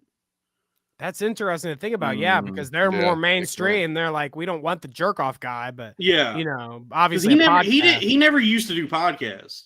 And when he was doing the podcast rounds, the only one that I felt like he might have wanted to do was the Matt and Shane's podcast. Yeah. All the other ones, I think he was just trying to promote his special and begrudgingly agreed to do that.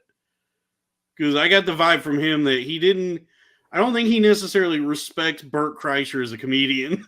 Thank God. Thank God for him with that. Hey,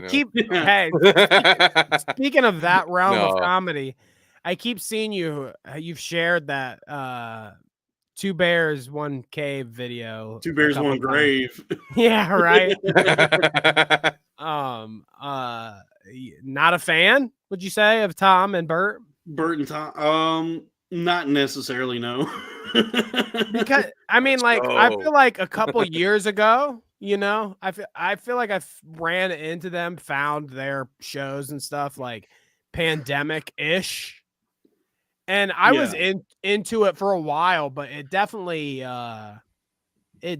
dried up for me, my interest. I haven't watched them in such a long time. And then now, just lately, me and Kevin have been talking about on the show and whatnot, like people, their backlash against them. And like, obviously Tom's had this thing with calling his fans the pores and stuff. And there's a paradoxical thing that happens with comedy specifically where like to be funny, to like have the insight and thoughtfulness to create jokes and comedy and bits and skits, that comes from a place of like struggle and desperation almost. Like, so early on in people's careers, they're usually like very, very hungry for success and adoration and all that. So they're like working really hard to be funny and prove themselves because they want to not be broke anymore, Yeah.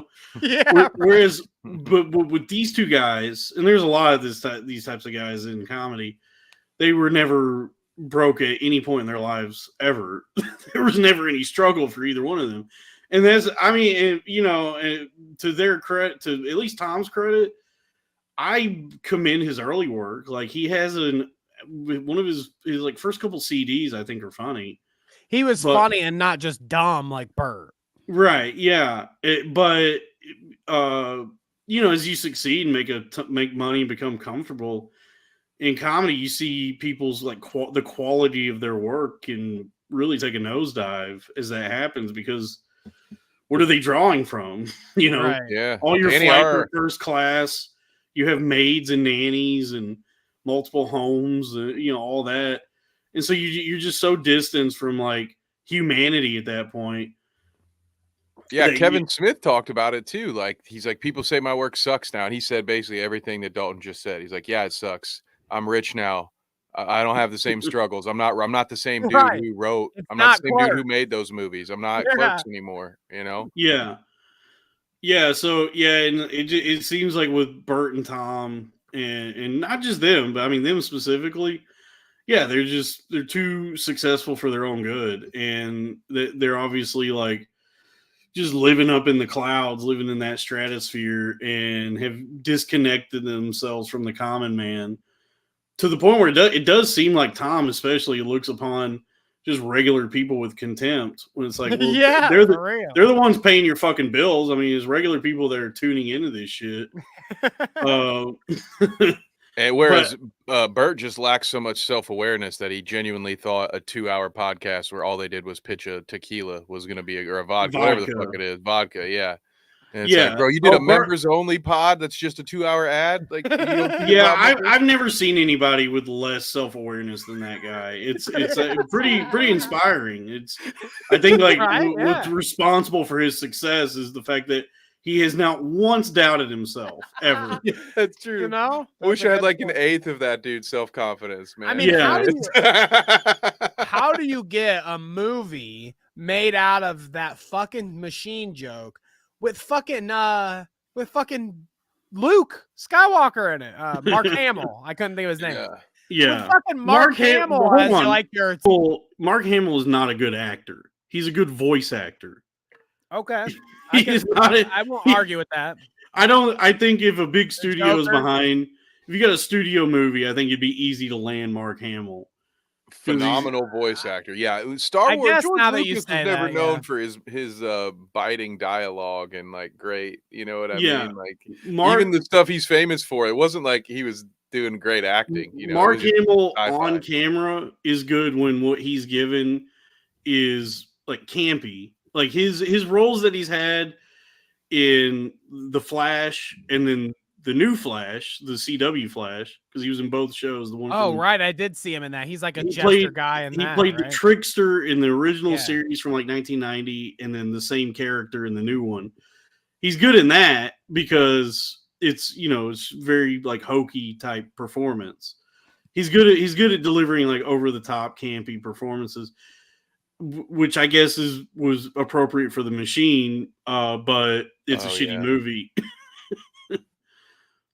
It's so wild to me that he even gets that shit done. Like, I think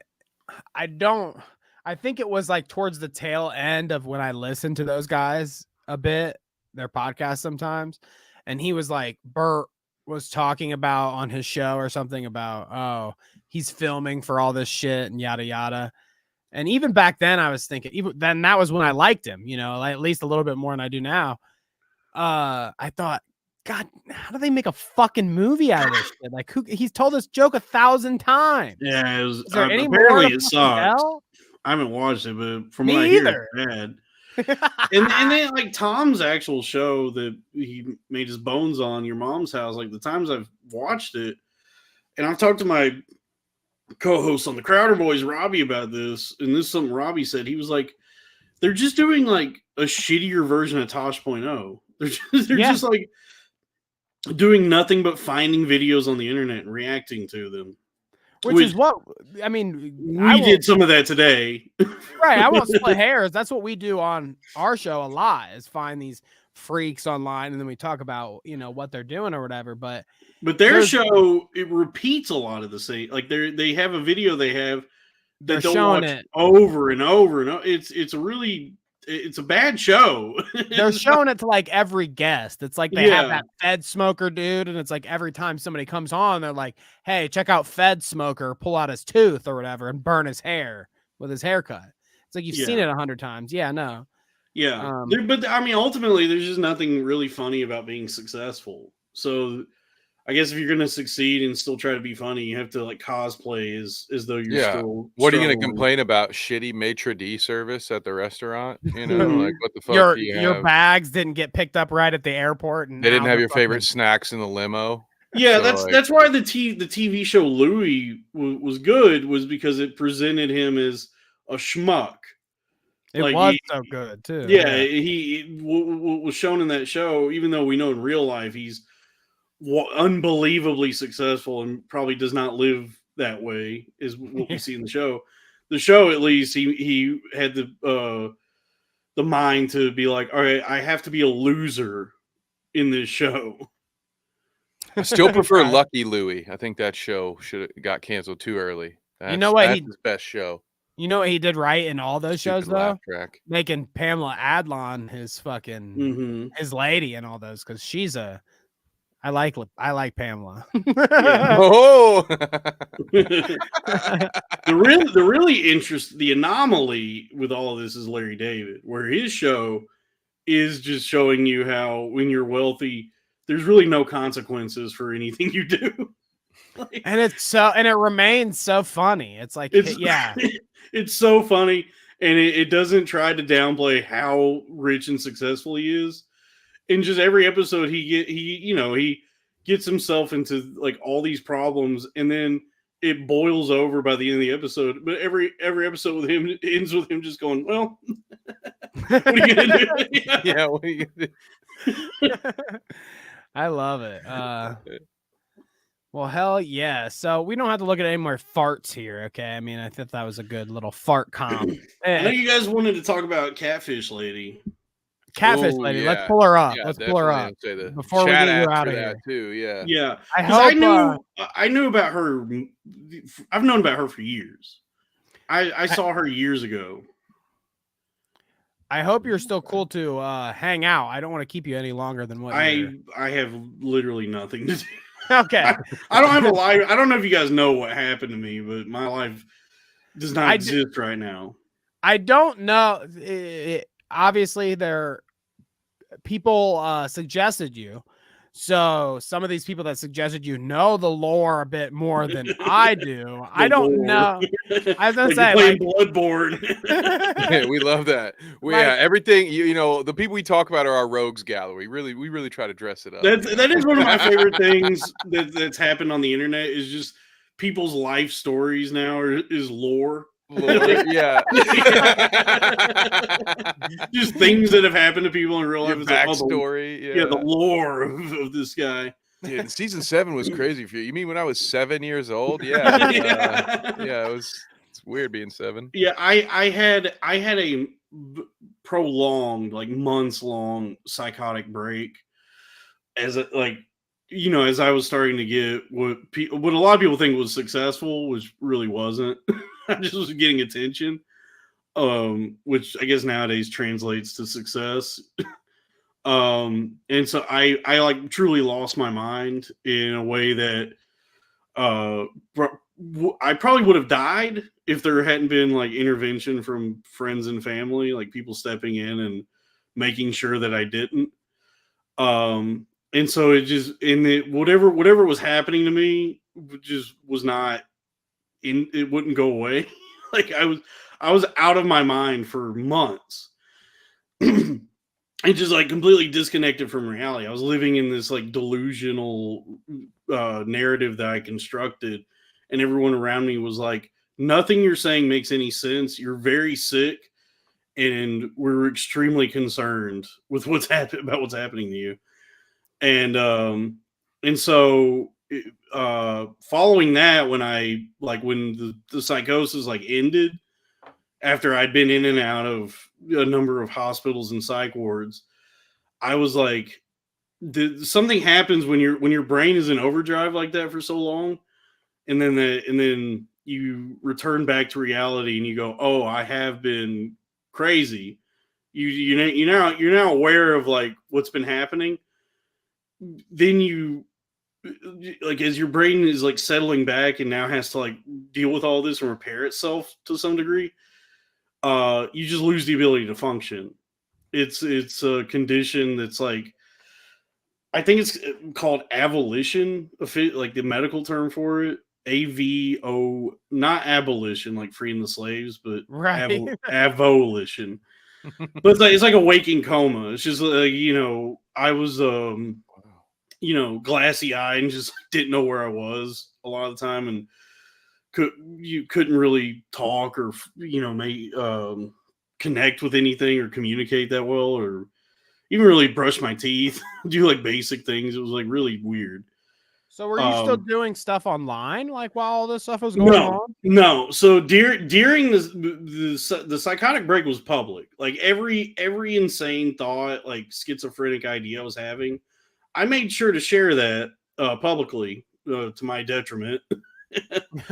and then when I slipped into the void after the fact, when I was just floating in the abyss, where everyone was like, I don't know if he might be retarded forever now, because I was like, my family said that about me too. Yeah, I was so gone. I was like, it was really bad. Like the worst of it was not the psychosis. The worst of it was like the depressive coma that I was in. And I just didn't exist for a while after that. Like I disappeared, and I think people thought I died or no one knew what happened.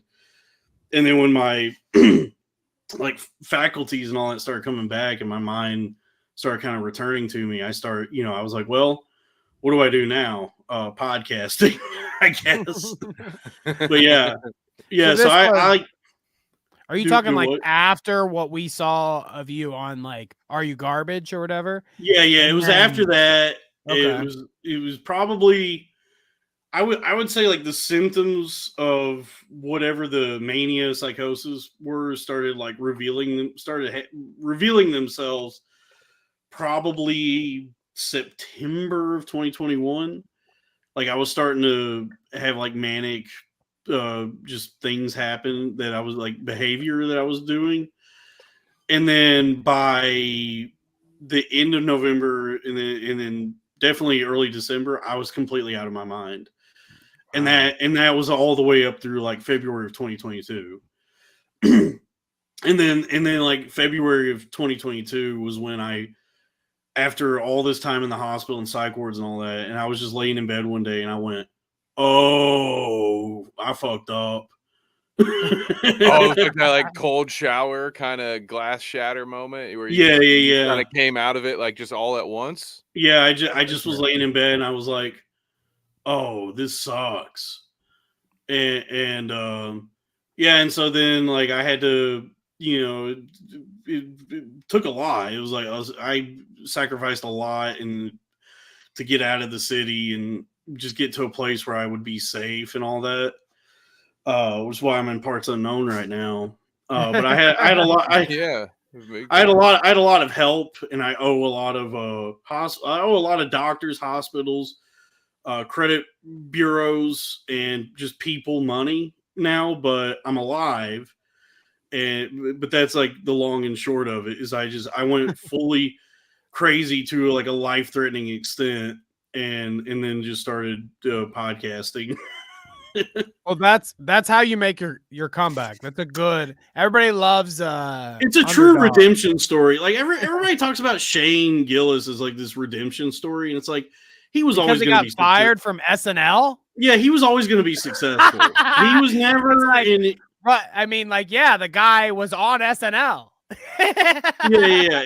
That guy, I mean, that sucked that happened to him. I'm sure that shook him up a little bit, but he was never in any danger of not being one of the biggest comedians of all time. But my story, this is a true prodigal son, Iliad, Odyssey, journey. This is a full redemption. Right. And though I may never rise to the heights where I get a phone call from Lauren Michaels asking me to host that show, I will have a big podcast. I mean, you guys are already. I mean, you guys are killing it. You guys are doing well. I mean, I mean, if you're anything like us, just like a small operation, I don't know how many people you have behind the scenes, but I would guess you, right? Yeah, which is like the same kind of situation that we got going on. Like you've got a good foundation, a good following. I feel like to only go up. Yeah, it's surprising what you can achieve and accomplish when you're actually talented. When you actually, when you actually have like the ability to connect with people and broadcast and have talent and be funny, it turns out you don't actually need a whole lot of production and technical people behind the scenes. You can literally just hit record on Zoom and then, and then just upload that file to YouTube and people will tune in. Yeah. That's where we're going wrong, Danny. Yeah. What do you mean? you might be. We're just not talented enough. No one's told me that yet. Everybody's been being awful nice. You might be putting in too much effort. Yeah, you might actually have too good of a. Yeah, because my setup is very bare bones. It's a skeleton crew where it's literally just me, and I don't know how to do anything. I know how to talk and write, and I have like those abilities. But when the file converts, it's like I guess I'm just uploading this because I don't know what it means when people say they're editing a podcast. Well, it's funny that we're talking about all this because I feel like we're in the same boat as what you're talking about here, Dalton. Like a couple weeks ago, I did deepish dive, just a little preview, a look on Shoe Nice. Do you know who Shoe Nice is? Oh yeah. So I did a nice Shoe Nice video, and it did pretty well numbers wise for us on the channel. It's just funny to me, like the people and the comments and everything are all shitting on how awful Shoe Nice is, and I thought it would be the opposite of like people saying like how cool he was or whatever. And it just really struck me how me and Kevin go through our comments like a couple weeks after this video, and after we do something with like this guy that seems like a big prolific name or whatever, I thought there would be a bunch of positivity in our comments. Yeah, I don't know what he did to piss people off. I mean, They are pissed. he is a freak show, but he seems harmless.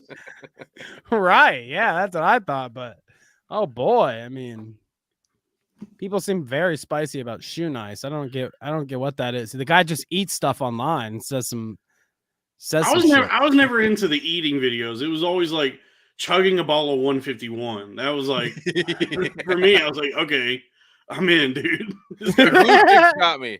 I think I did watch him eat all the glue sticks. That one, I was like, "There's no way this man." Watching him chug entire bottles of liquor, I was like, "All right, now this is a skill." I mean, I feel like he was one of the first guys that I really consumed on YouTube, because back in the day, like when you were in high school and stuff, like it was more about like E-Bombs World and like those like edgy sites where you're seeing these clips of fucking crazy ass shit. Yeah, and now that's Shoe just Nice, on Twitter. You just see all that on Twitter. Shoe Nice was one of those phenomenons, though. I feel like, whereas do you want to see a girl get beaten to death by some kids in her neighborhood? Go to Twitter. Oh yeah, no, yeah. Never check the hidden replies on any post. I don't care. Just don't do it. What I love is that almost any post that anybody makes anymore on Twitter is you get your first comment is pussy in bio right at the bottom. Pussy in bio. I love pussy in bio every time. I mean, that's where it belongs, is in your bio. I like it. It makes me laugh every time. Like anytime I click on someone's post, I just make sure that there's a pussy in bio there. I actually added it to my resume just to be safe. I was like, man, it seems like a lot of people are doing this now. So that would be a good move on a resume to have like the blocks and this pussy in bio. Yeah, so it says here on your resume. References available on request, pussy in bio.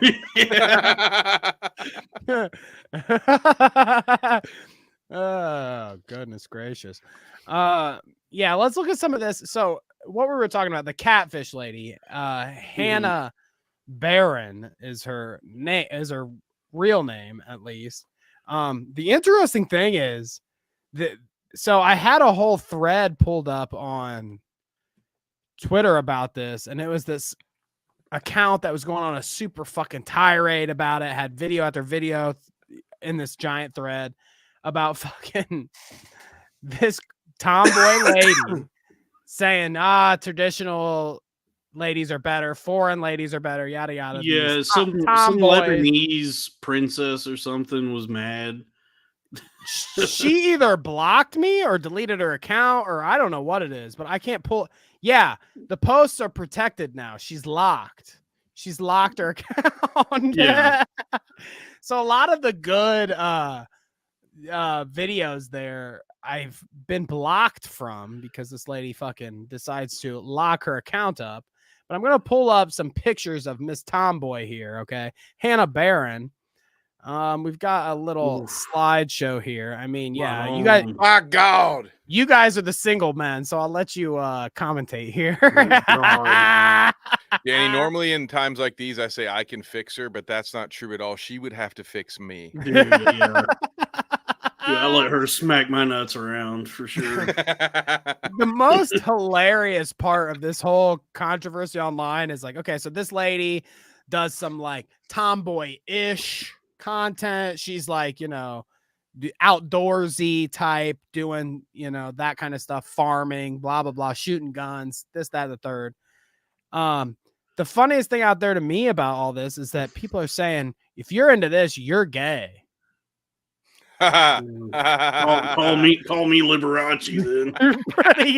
You're pretty gay for being into tomboys like this. I mean, what the hell? What the hell? What the hell, Yeah. brother? But she's not even really. This isn't really the tomboy She's got physiology. makeup on. She's very feminine. Yeah, she just happens. Lives in the country, man. You know. Yeah, she just happens to like fishing and hunting and shit. But she's very like a very feminine woman. Definitely very feminine. Yeah, I mean, like, I love when I see these videos going viral or whatever on Twitter, and then in the comments you look and somebody's like, she's got eyeliner on.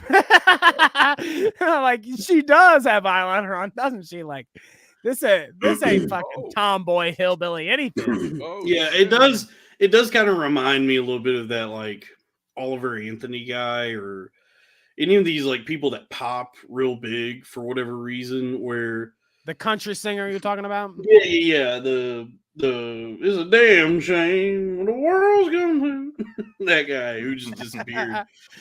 5'3", talk about industry plants. 300 pounds. That guy. Yeah. He wants to fight you over fudge rounds or something. I can't remember. Yeah, like whether it's her intent or not, there's a number of figures online who are projecting this idea of good old fashioned values on this lady, the conservative, that she's now like a hero of the conservative movement, or I don't know what, like, you know, but and then with that you get the other like schizoid people who are saying that this is a psyop, this is astroturfed, that all of this There's always just, those. it's all marketing. And I like, it might be a little bit of column A, a little column B, where she's already an influencer. Like, she already has sponsorships and is already pretty big on TikTok or whatever.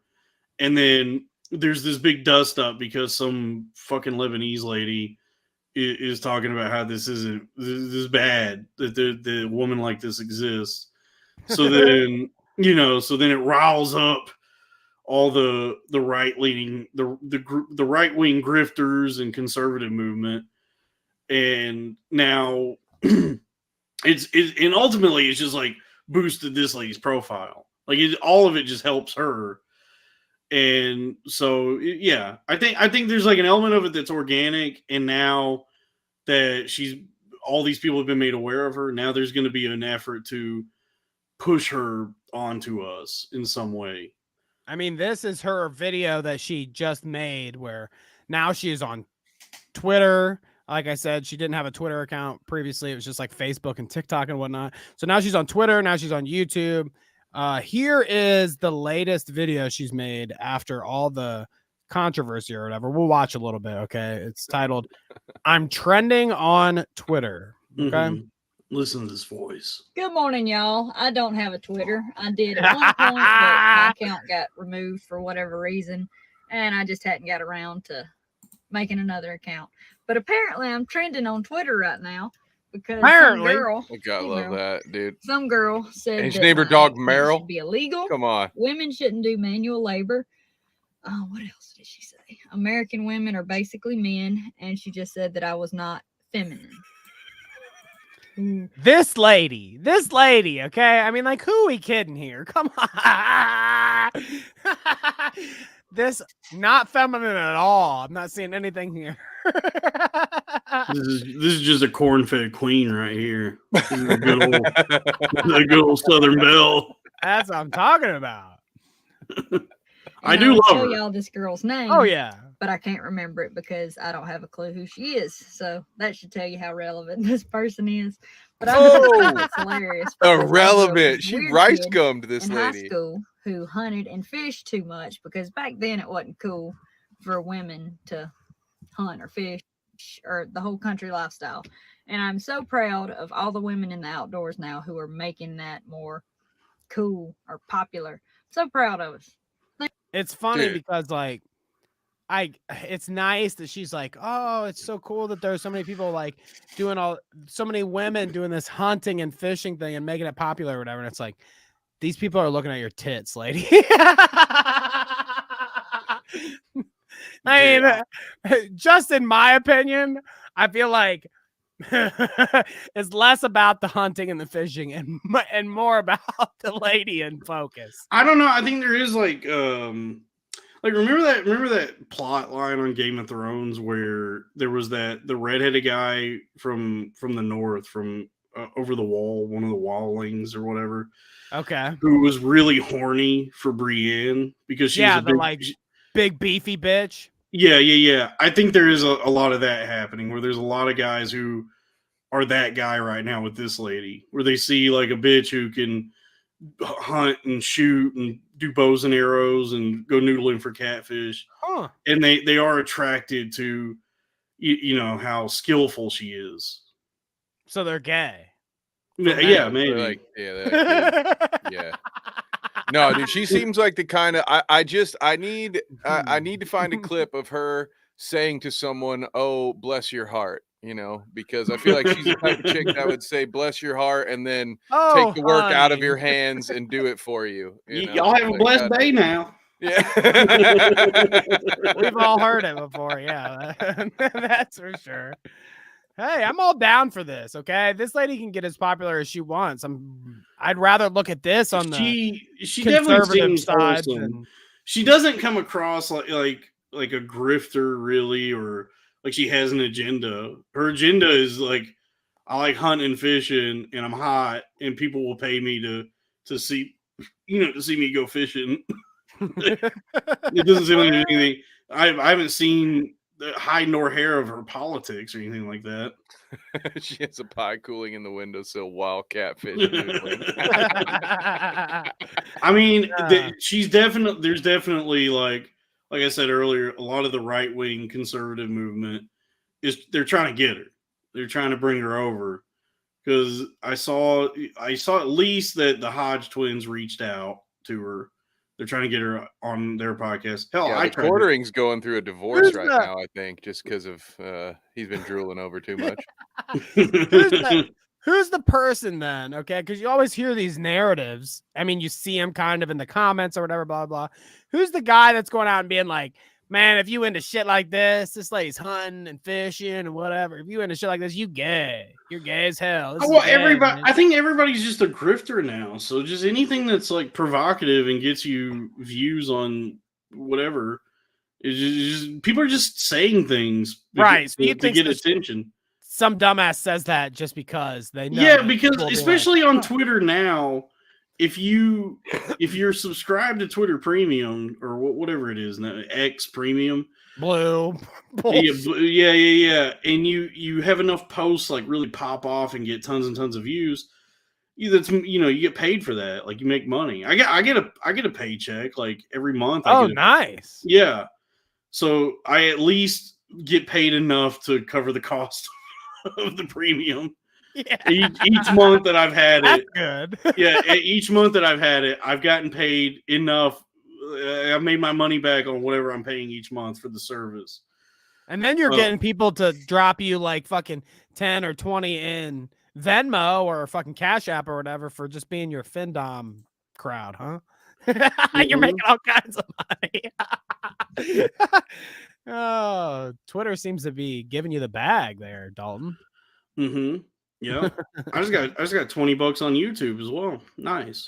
We love that. We love that. Yeah.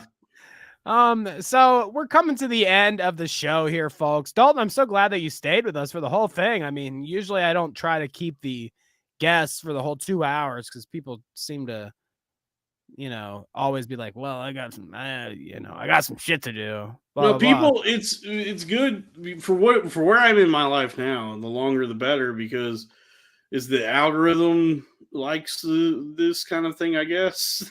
Long videos, and yeah. And the people like it because what's cool about all this is it's a kind of a passive form of entertainment. Some people put on while they're doing dishes or laundry or whatever. So the longer it goes, the longer they're listening to me. And, I build my empire through doing this. So I'm exploiting you.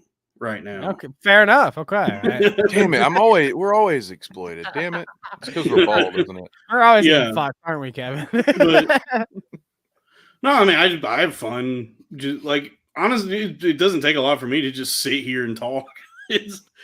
Right? That's why I can't wrap my head around anyone that is making a living doing this when they complain about things or try to position themselves as like arbiters of the way the world should be. Like, did you guys see that thing that Ben Shapiro put up today where he was saying nobody should retire at 65? What a ludicrous idea. I don't think anybody should ever retire from their jobs. I think the idea of retirement is preposterous. Hypothetically, I mean, when did it become something different than like, I thought that most people in their heads thought, I want to work until I don't have to anymore. Not until I'm fucking 80 or whatever. I'd like to be done. simp, At some cuck. point. Yeah, just cuck mentality. But you don't want to grind. For Watch a some guy- Gary V videos. I just don't understand like what is happening when a guy like that starts talking that way, because it's like, well, you have the easiest job of all time. You really have like nothing to ever complain about ever. It's really odd to try and position yourself as the guy who's going to whip this country into shape because you don't abide by any of these. Yeah, you're not principles. working at fucking McDonald's, buddy. You're not doing You've anything hard. never worked hard, and I commend you for it. You cheated the system and you escaped being exploited by an employer. But now you want to take your success and use it to exploit everyone else and create a new movement. The ideals of which are that everybody should work until they drop dead. Yeah, well, I think on their side, like knowing that anybody our age is not going to get a fucking retirement, the only way they could possibly continue to peddle that grift is if they can flip the mindset and be like, oh, well, you're just not grind culture, I guess. I guess you're just not meant for our brave new world. It's where looking everybody bleak. hustles. It's looking fucking bleak, dude, because like a lot of states are rolling back their child labor laws where there's like 12-year-olds getting hurt in factories again. And then nobody and then also nobody's 65 is not the retirement age anymore. Nobody can retire. Yeah, we want to extend it on both ends. We want Yeah. to have the kids in this fucking sweatshop, and then we want to have the old fucking dude out in front of Walmart greeting or whatever. Yeah, that's why everybody's grifting now, because that's where the money is. Like, fuck working a job. Like, you're gonna work a job for years and years and make whatever money they give you and maybe get a 25-cent raise every year. And you're just gonna be exploited and never get paid what you're worth. You're effectively going to be underemployed your entire time.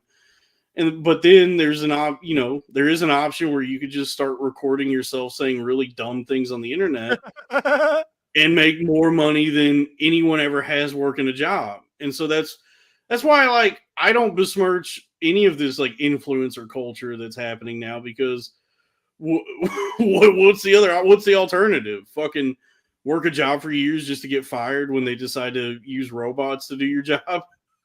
I mean, exactly. You got a great point there, Dalton.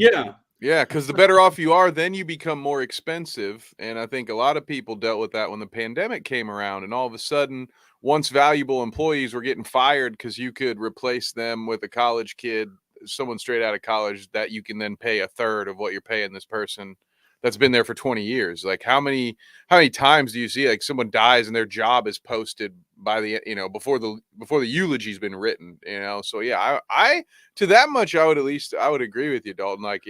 What the hell, if you're now, there are certain grifts I am very anti. I'm anti the grift, but I'm not anti the hustle of, listen, if you want to make an ass out of yourself, I don't always like to cover it, but then see, that's the rib, because then Danny and I are chasing that dragon of getting paid to make fun of people for doing dumb stuff. Did you say that's the rib?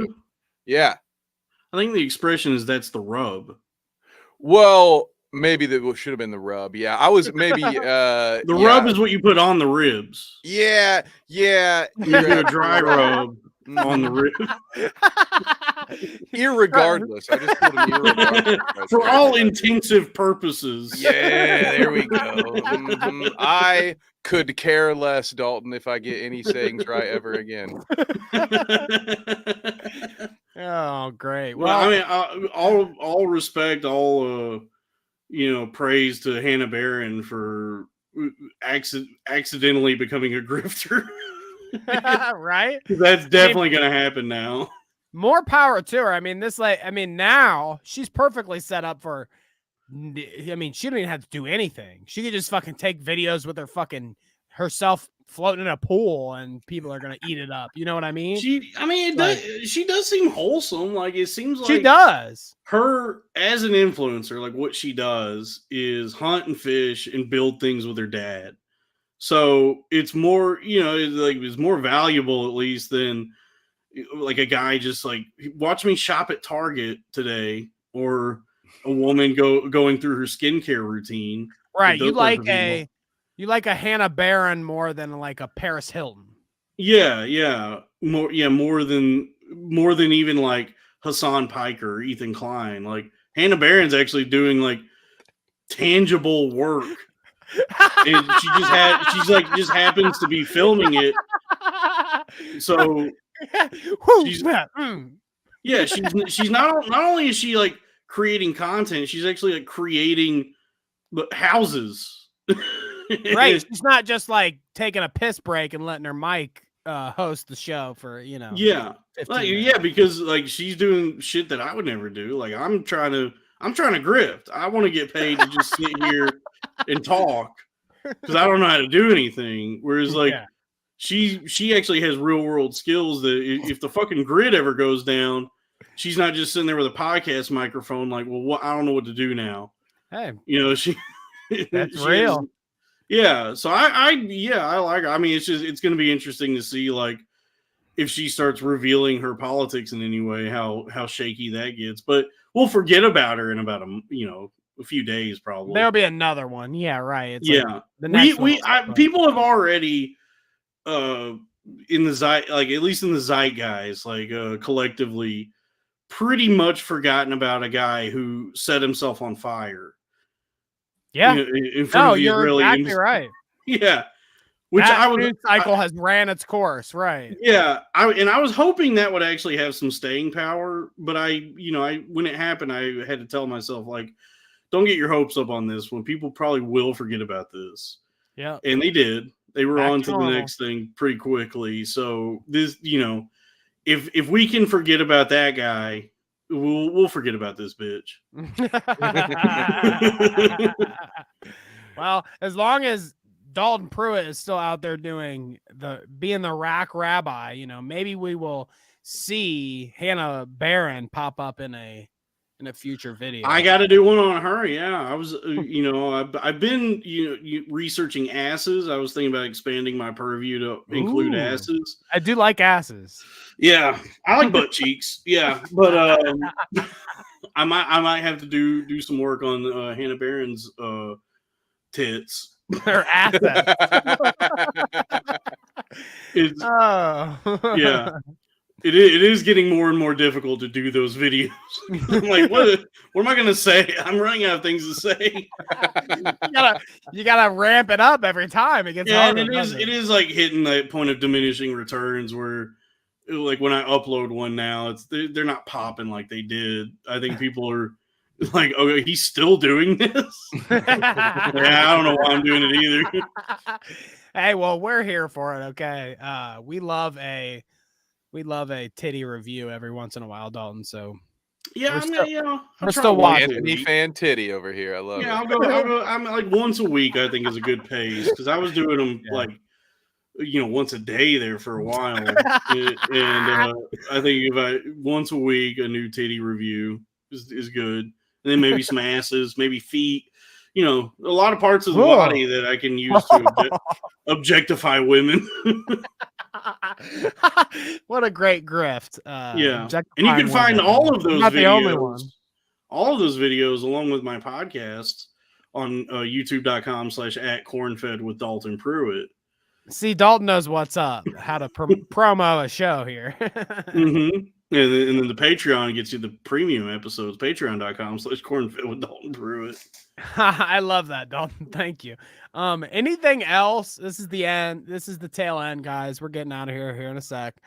Anything else that you would like to call attention to? Corn Fed with Dalton Pruitt on YouTube, Dalton Lee Pruitt on Twitter. Yeah, Dalton Lee Pruitt on Twitter and Instagram. And then just be sure to subscribe to also Crack Amico's YouTube channel and Robbie Goodwin's YouTube channel. So that would be youtube.com/@crackamico, youtube.com/@Robbie Goodwin. So if you subscribe to all three of our channels, you can keep track of the Crowder Boys as well as we do that each week. Catching every episode. Okay. Well, hell yeah. I wish you luck, Dalton, with your Crowder Boys. And I'll be watching Corn Fed, seeing what you come out with. Again, we really appreciate you coming on the show. Hopefully we can have you back on some other time. Maybe there'll be some titties we can review or some crazy bitches. Hopefully something crazy happens in the news. Oh, we didn't even talk about Stone Toss. Damn. I mean, yeah, there's a lot of things we didn't get to. Yeah, we do that. We kind of do that, Dalton. It's kind of a game with the fans now. They get to guess what on the thumbnail will we actually talk about, or what was stuff that, maybe it'll be here next week. I was looking at that earlier. I know we're trying to get out of here, but I was like, I saw a real good schizo post earlier today with about that Stone Toss guy. So what, like the whole story with that, I mean, we won't get too far into it, but that Stone Toss dude was like an animator online, and then somebody doxed him. He does like mostly shitty racist cartoons. Every now and then he has one that's actually kind of funny, but they're very like overtly right-wing, fascist, racist, like whatever. I never thought too much about him, and it was, I guess he was anonymous. It was just like Stone Toss Comics. And then there on Twitter, there was a 99 tweet thread that blew up that essentially doxed him. They had like all of his information and history that they were going through in this tweet thread. And I read some of it and I was like, he's a white guy, right? Yeah. And I was like, this is worse than anything he's done. This is like to dig up all of this dude's fucking history and information and like dox him in this way and do this like psycho 99 tweet thread. I'm like, this is psychotic. This is fucking crazy. There have been many cases, especially throughout the course of our show, that we've like looked at, me and Kevin, where like people have went crazier and harder on the like tail end of trying to get somebody than what the initial person even did. The controversy was like that one YouTuber, that guy that there was a YouTuber that exposed another YouTuber for like plagiarism or whatever. Oh, so you're talking probably H Bomber guy and that H Bomber guy and James Summer, who people I'd never heard of before this happened. Mm-hmm. But apparently James Somerton had been doing plagiarism, and H Bomber guy made a 5-hour video essay about it. And I'm like, it's a long this is crazier than what he did. This is worse than what anything that he did. You're Dalton. It's funny because you're like a different crowd than the kind of people that consume us on Twitter a lot and everything. So you're honestly the first person I've ever seen express that idea. I mean, and I agree with you. Honestly, I don't understand why are you holding YouTubers to academic integrity? We're not in a college class. They're all copying something offline. Yeah, I don't care that he's plagiarizing. Like everybody, honestly, everybody plagiarizes. But it's also just like if what he's doing is entertaining people and he's found an audience, I don't care. But even if you take umbrage with that, doing a 5-hour video essay on it to try and like destroy this guy is insane. Hey, that's all part of the grift, right, Dalton? Yeah, I guess so. But I look at YouTube as like slop for the internet, so I don't care that. Yeah, steal. I don't care. What's that expression? Good artists borrow, great artists steal. Let him. There you go. Yeah, that's a good expression. All right, folks. Well, Dalton, thank you so much yet again for Yes. coming. Corn Fed with Dalton Pruitt. Thank you. Again, I'll reach out to you sometime in the future. We'd love to have you back on, man. 100%. Yeah, I'm anytime. Yeah, I'm happy to do it. All right. Well, we will let you go. Thank you so much. We're going to get into chat here and read the folks on the way out, give our little sayonara. But appreciate you so much, Dalton. Take it easy. Everybody go subscribe. And then Dalton's about to have, I mean, you already have something come out, right? Yeah, it's actually premiering right now. So the new episode with Zach As soon as Amico. we're done, get your ass over there. Exactly. I shouldn't have cussed at you. I'm sorry, guys. I'm sorry. And I'm about to upload the premium episode to Patreon. So, you know, the episode with Zach is premiering right now, and then we got a little premium on the Patreon, but Zach was not available for that one, so that's just me and my co-host there. But we mostly talk about Dragon Ball Z on that episode. Hell yeah. Hey, there we go. Yeah, rest in power, Akira Toriyama. Hell yeah. Well, Dalton, thank you so much, dude. I won't keep you here for us doing the chat read-through, but appreciate you nonetheless, man. Take it easy. Clout crew wants you back, man. They're saying it all in the chat. I love you. So we're gonna have to chase you down, bring you back. Yeah, just reach out and I'll do it. All righty, Dalton. Take it easy, my friend. All right, take it easy. Thanks Be again, good out Dalton. Great there. to meet you, man. The Rack Rabbi, folks. So Yes, thanks, sir. Dalton. Thanks, Dalton. Kevin, what did you think? How'd you like it? Dude, I told you we were gonna get along. I knew it when I watched the Are You Garbage show. I was like, oh man, we had very similar lives, except just in different parts of the country. So I kind of had a feeling he and I were gonna get on quite well. So shouts out to you guys, the Clout crew, for making this happen. Right? It was a suggestion. Right. Was it Ryan who did Ryan. it? Shouts out to Ryan. Who's Thank you guilty? for the suggestion. Great work, Ryan. Great work.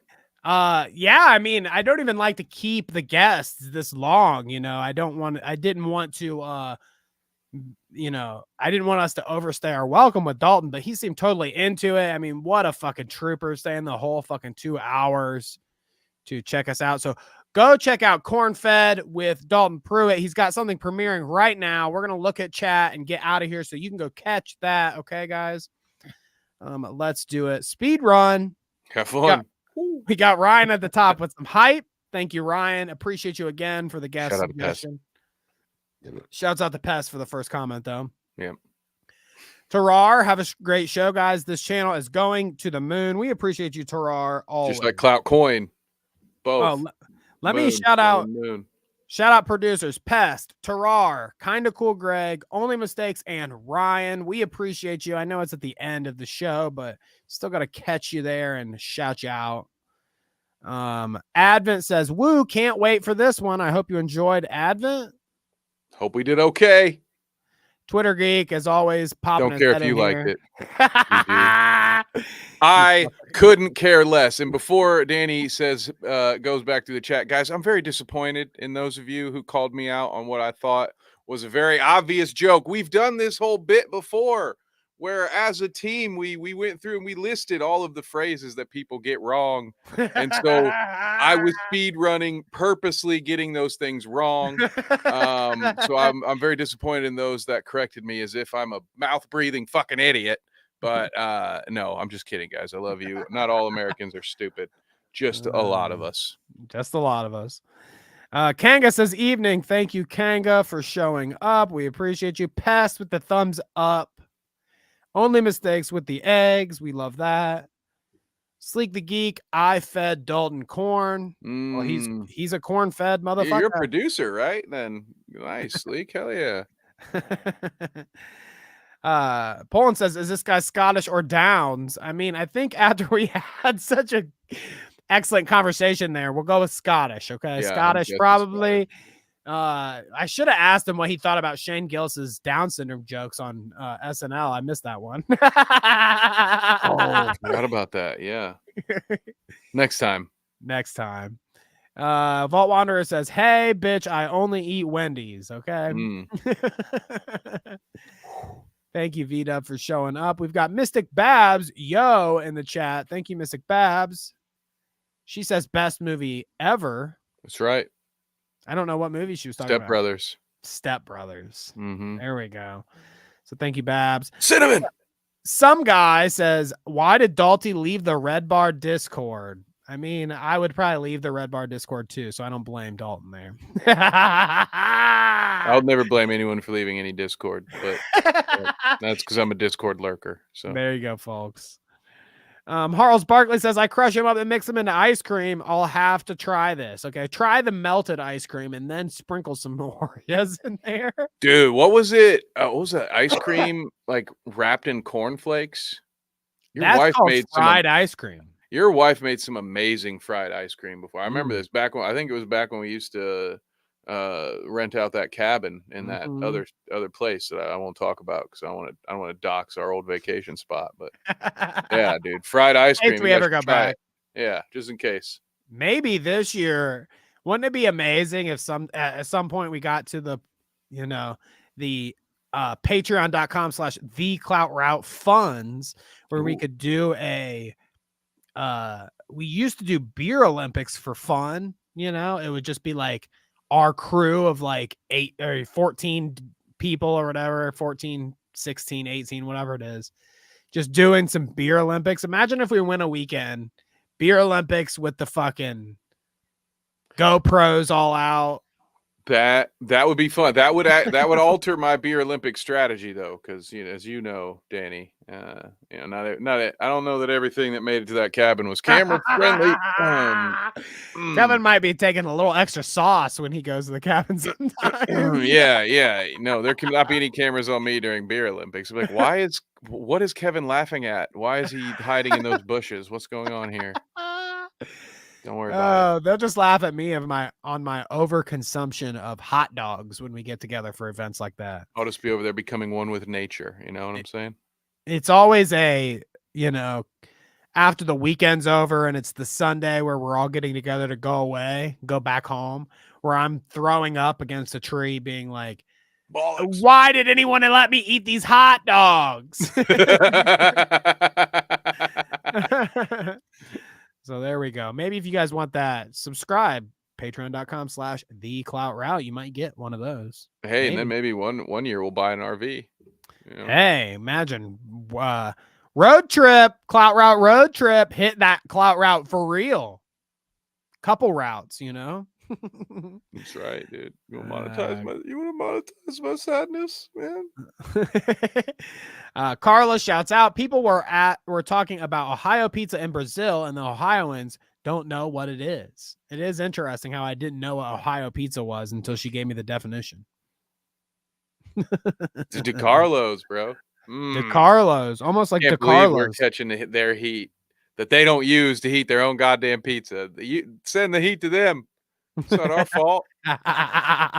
Plus, it's still not as bad as Chicago pizza. That's a fucking lasagna. Get over yourself. I mean, that might as well. Yeah, that's like a disgusting. Cake. We're practically eating a cake, people. Yeah. What are we even doing? What are we doing? I agree. So thank you. I'm scrolling through chat here, seeing if I can find any other ones. Joshua Putman says, "Hey everyone." Hello. Thank you, Joshua Putman, for showing up and supporting. We love you, my friend.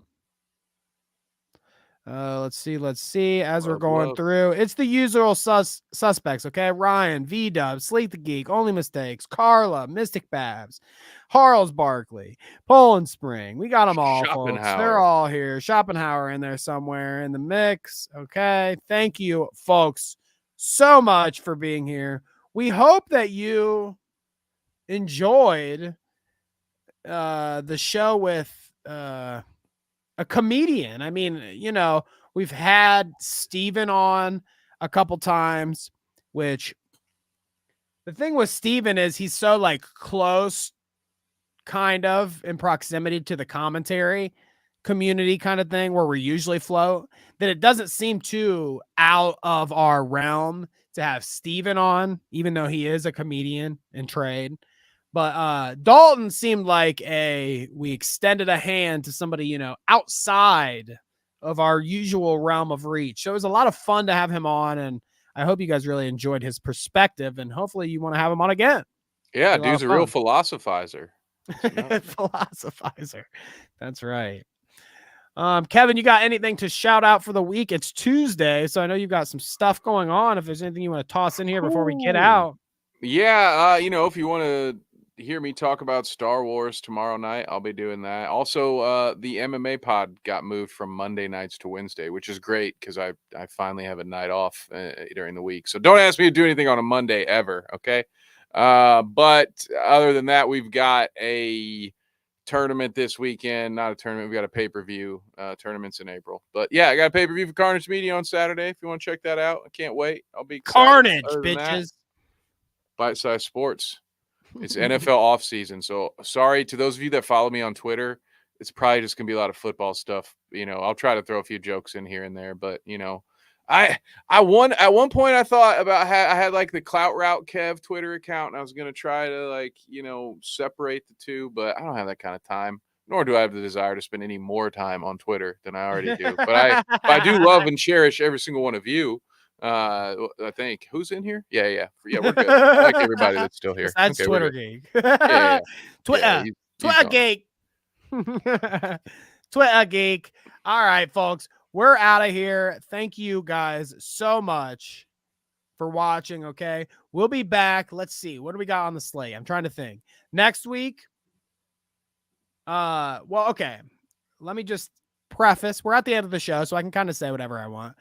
Billy the Fridge will be on at some point in the near future. So in the next few weeks, look forward to Billy. We're still kind of coordinating schedules or whatever, but if you like Billy the Fridge, we're going to have him on as soon as I possibly can. Also, we just booked, I don't even think this is news to even Kevin, so he's getting it here first. 3/31, which will be the end of the month, the last day of the month, a Sunday. Clout Route Shoutout will be welcoming Assistant Sailor for an episode. Another commentary guy, kind of not too unlike Badwick. So if you have any little niche topics that you'd like for us to shoot the shit with Assistant Sailor about, send them our way. Otherwise, look forward to the rest of the month, folks. We're here Sundays and Tuesdays as per usual. Patreon.com/thecloutroute. You'll get something extra and early in there somewhere. So make sure you're there as well. Right. Kevin, I love you. Thank you for your time here with old Dalton. It was a great show. We will catch you all later. Peace. Bye-bye, suckers.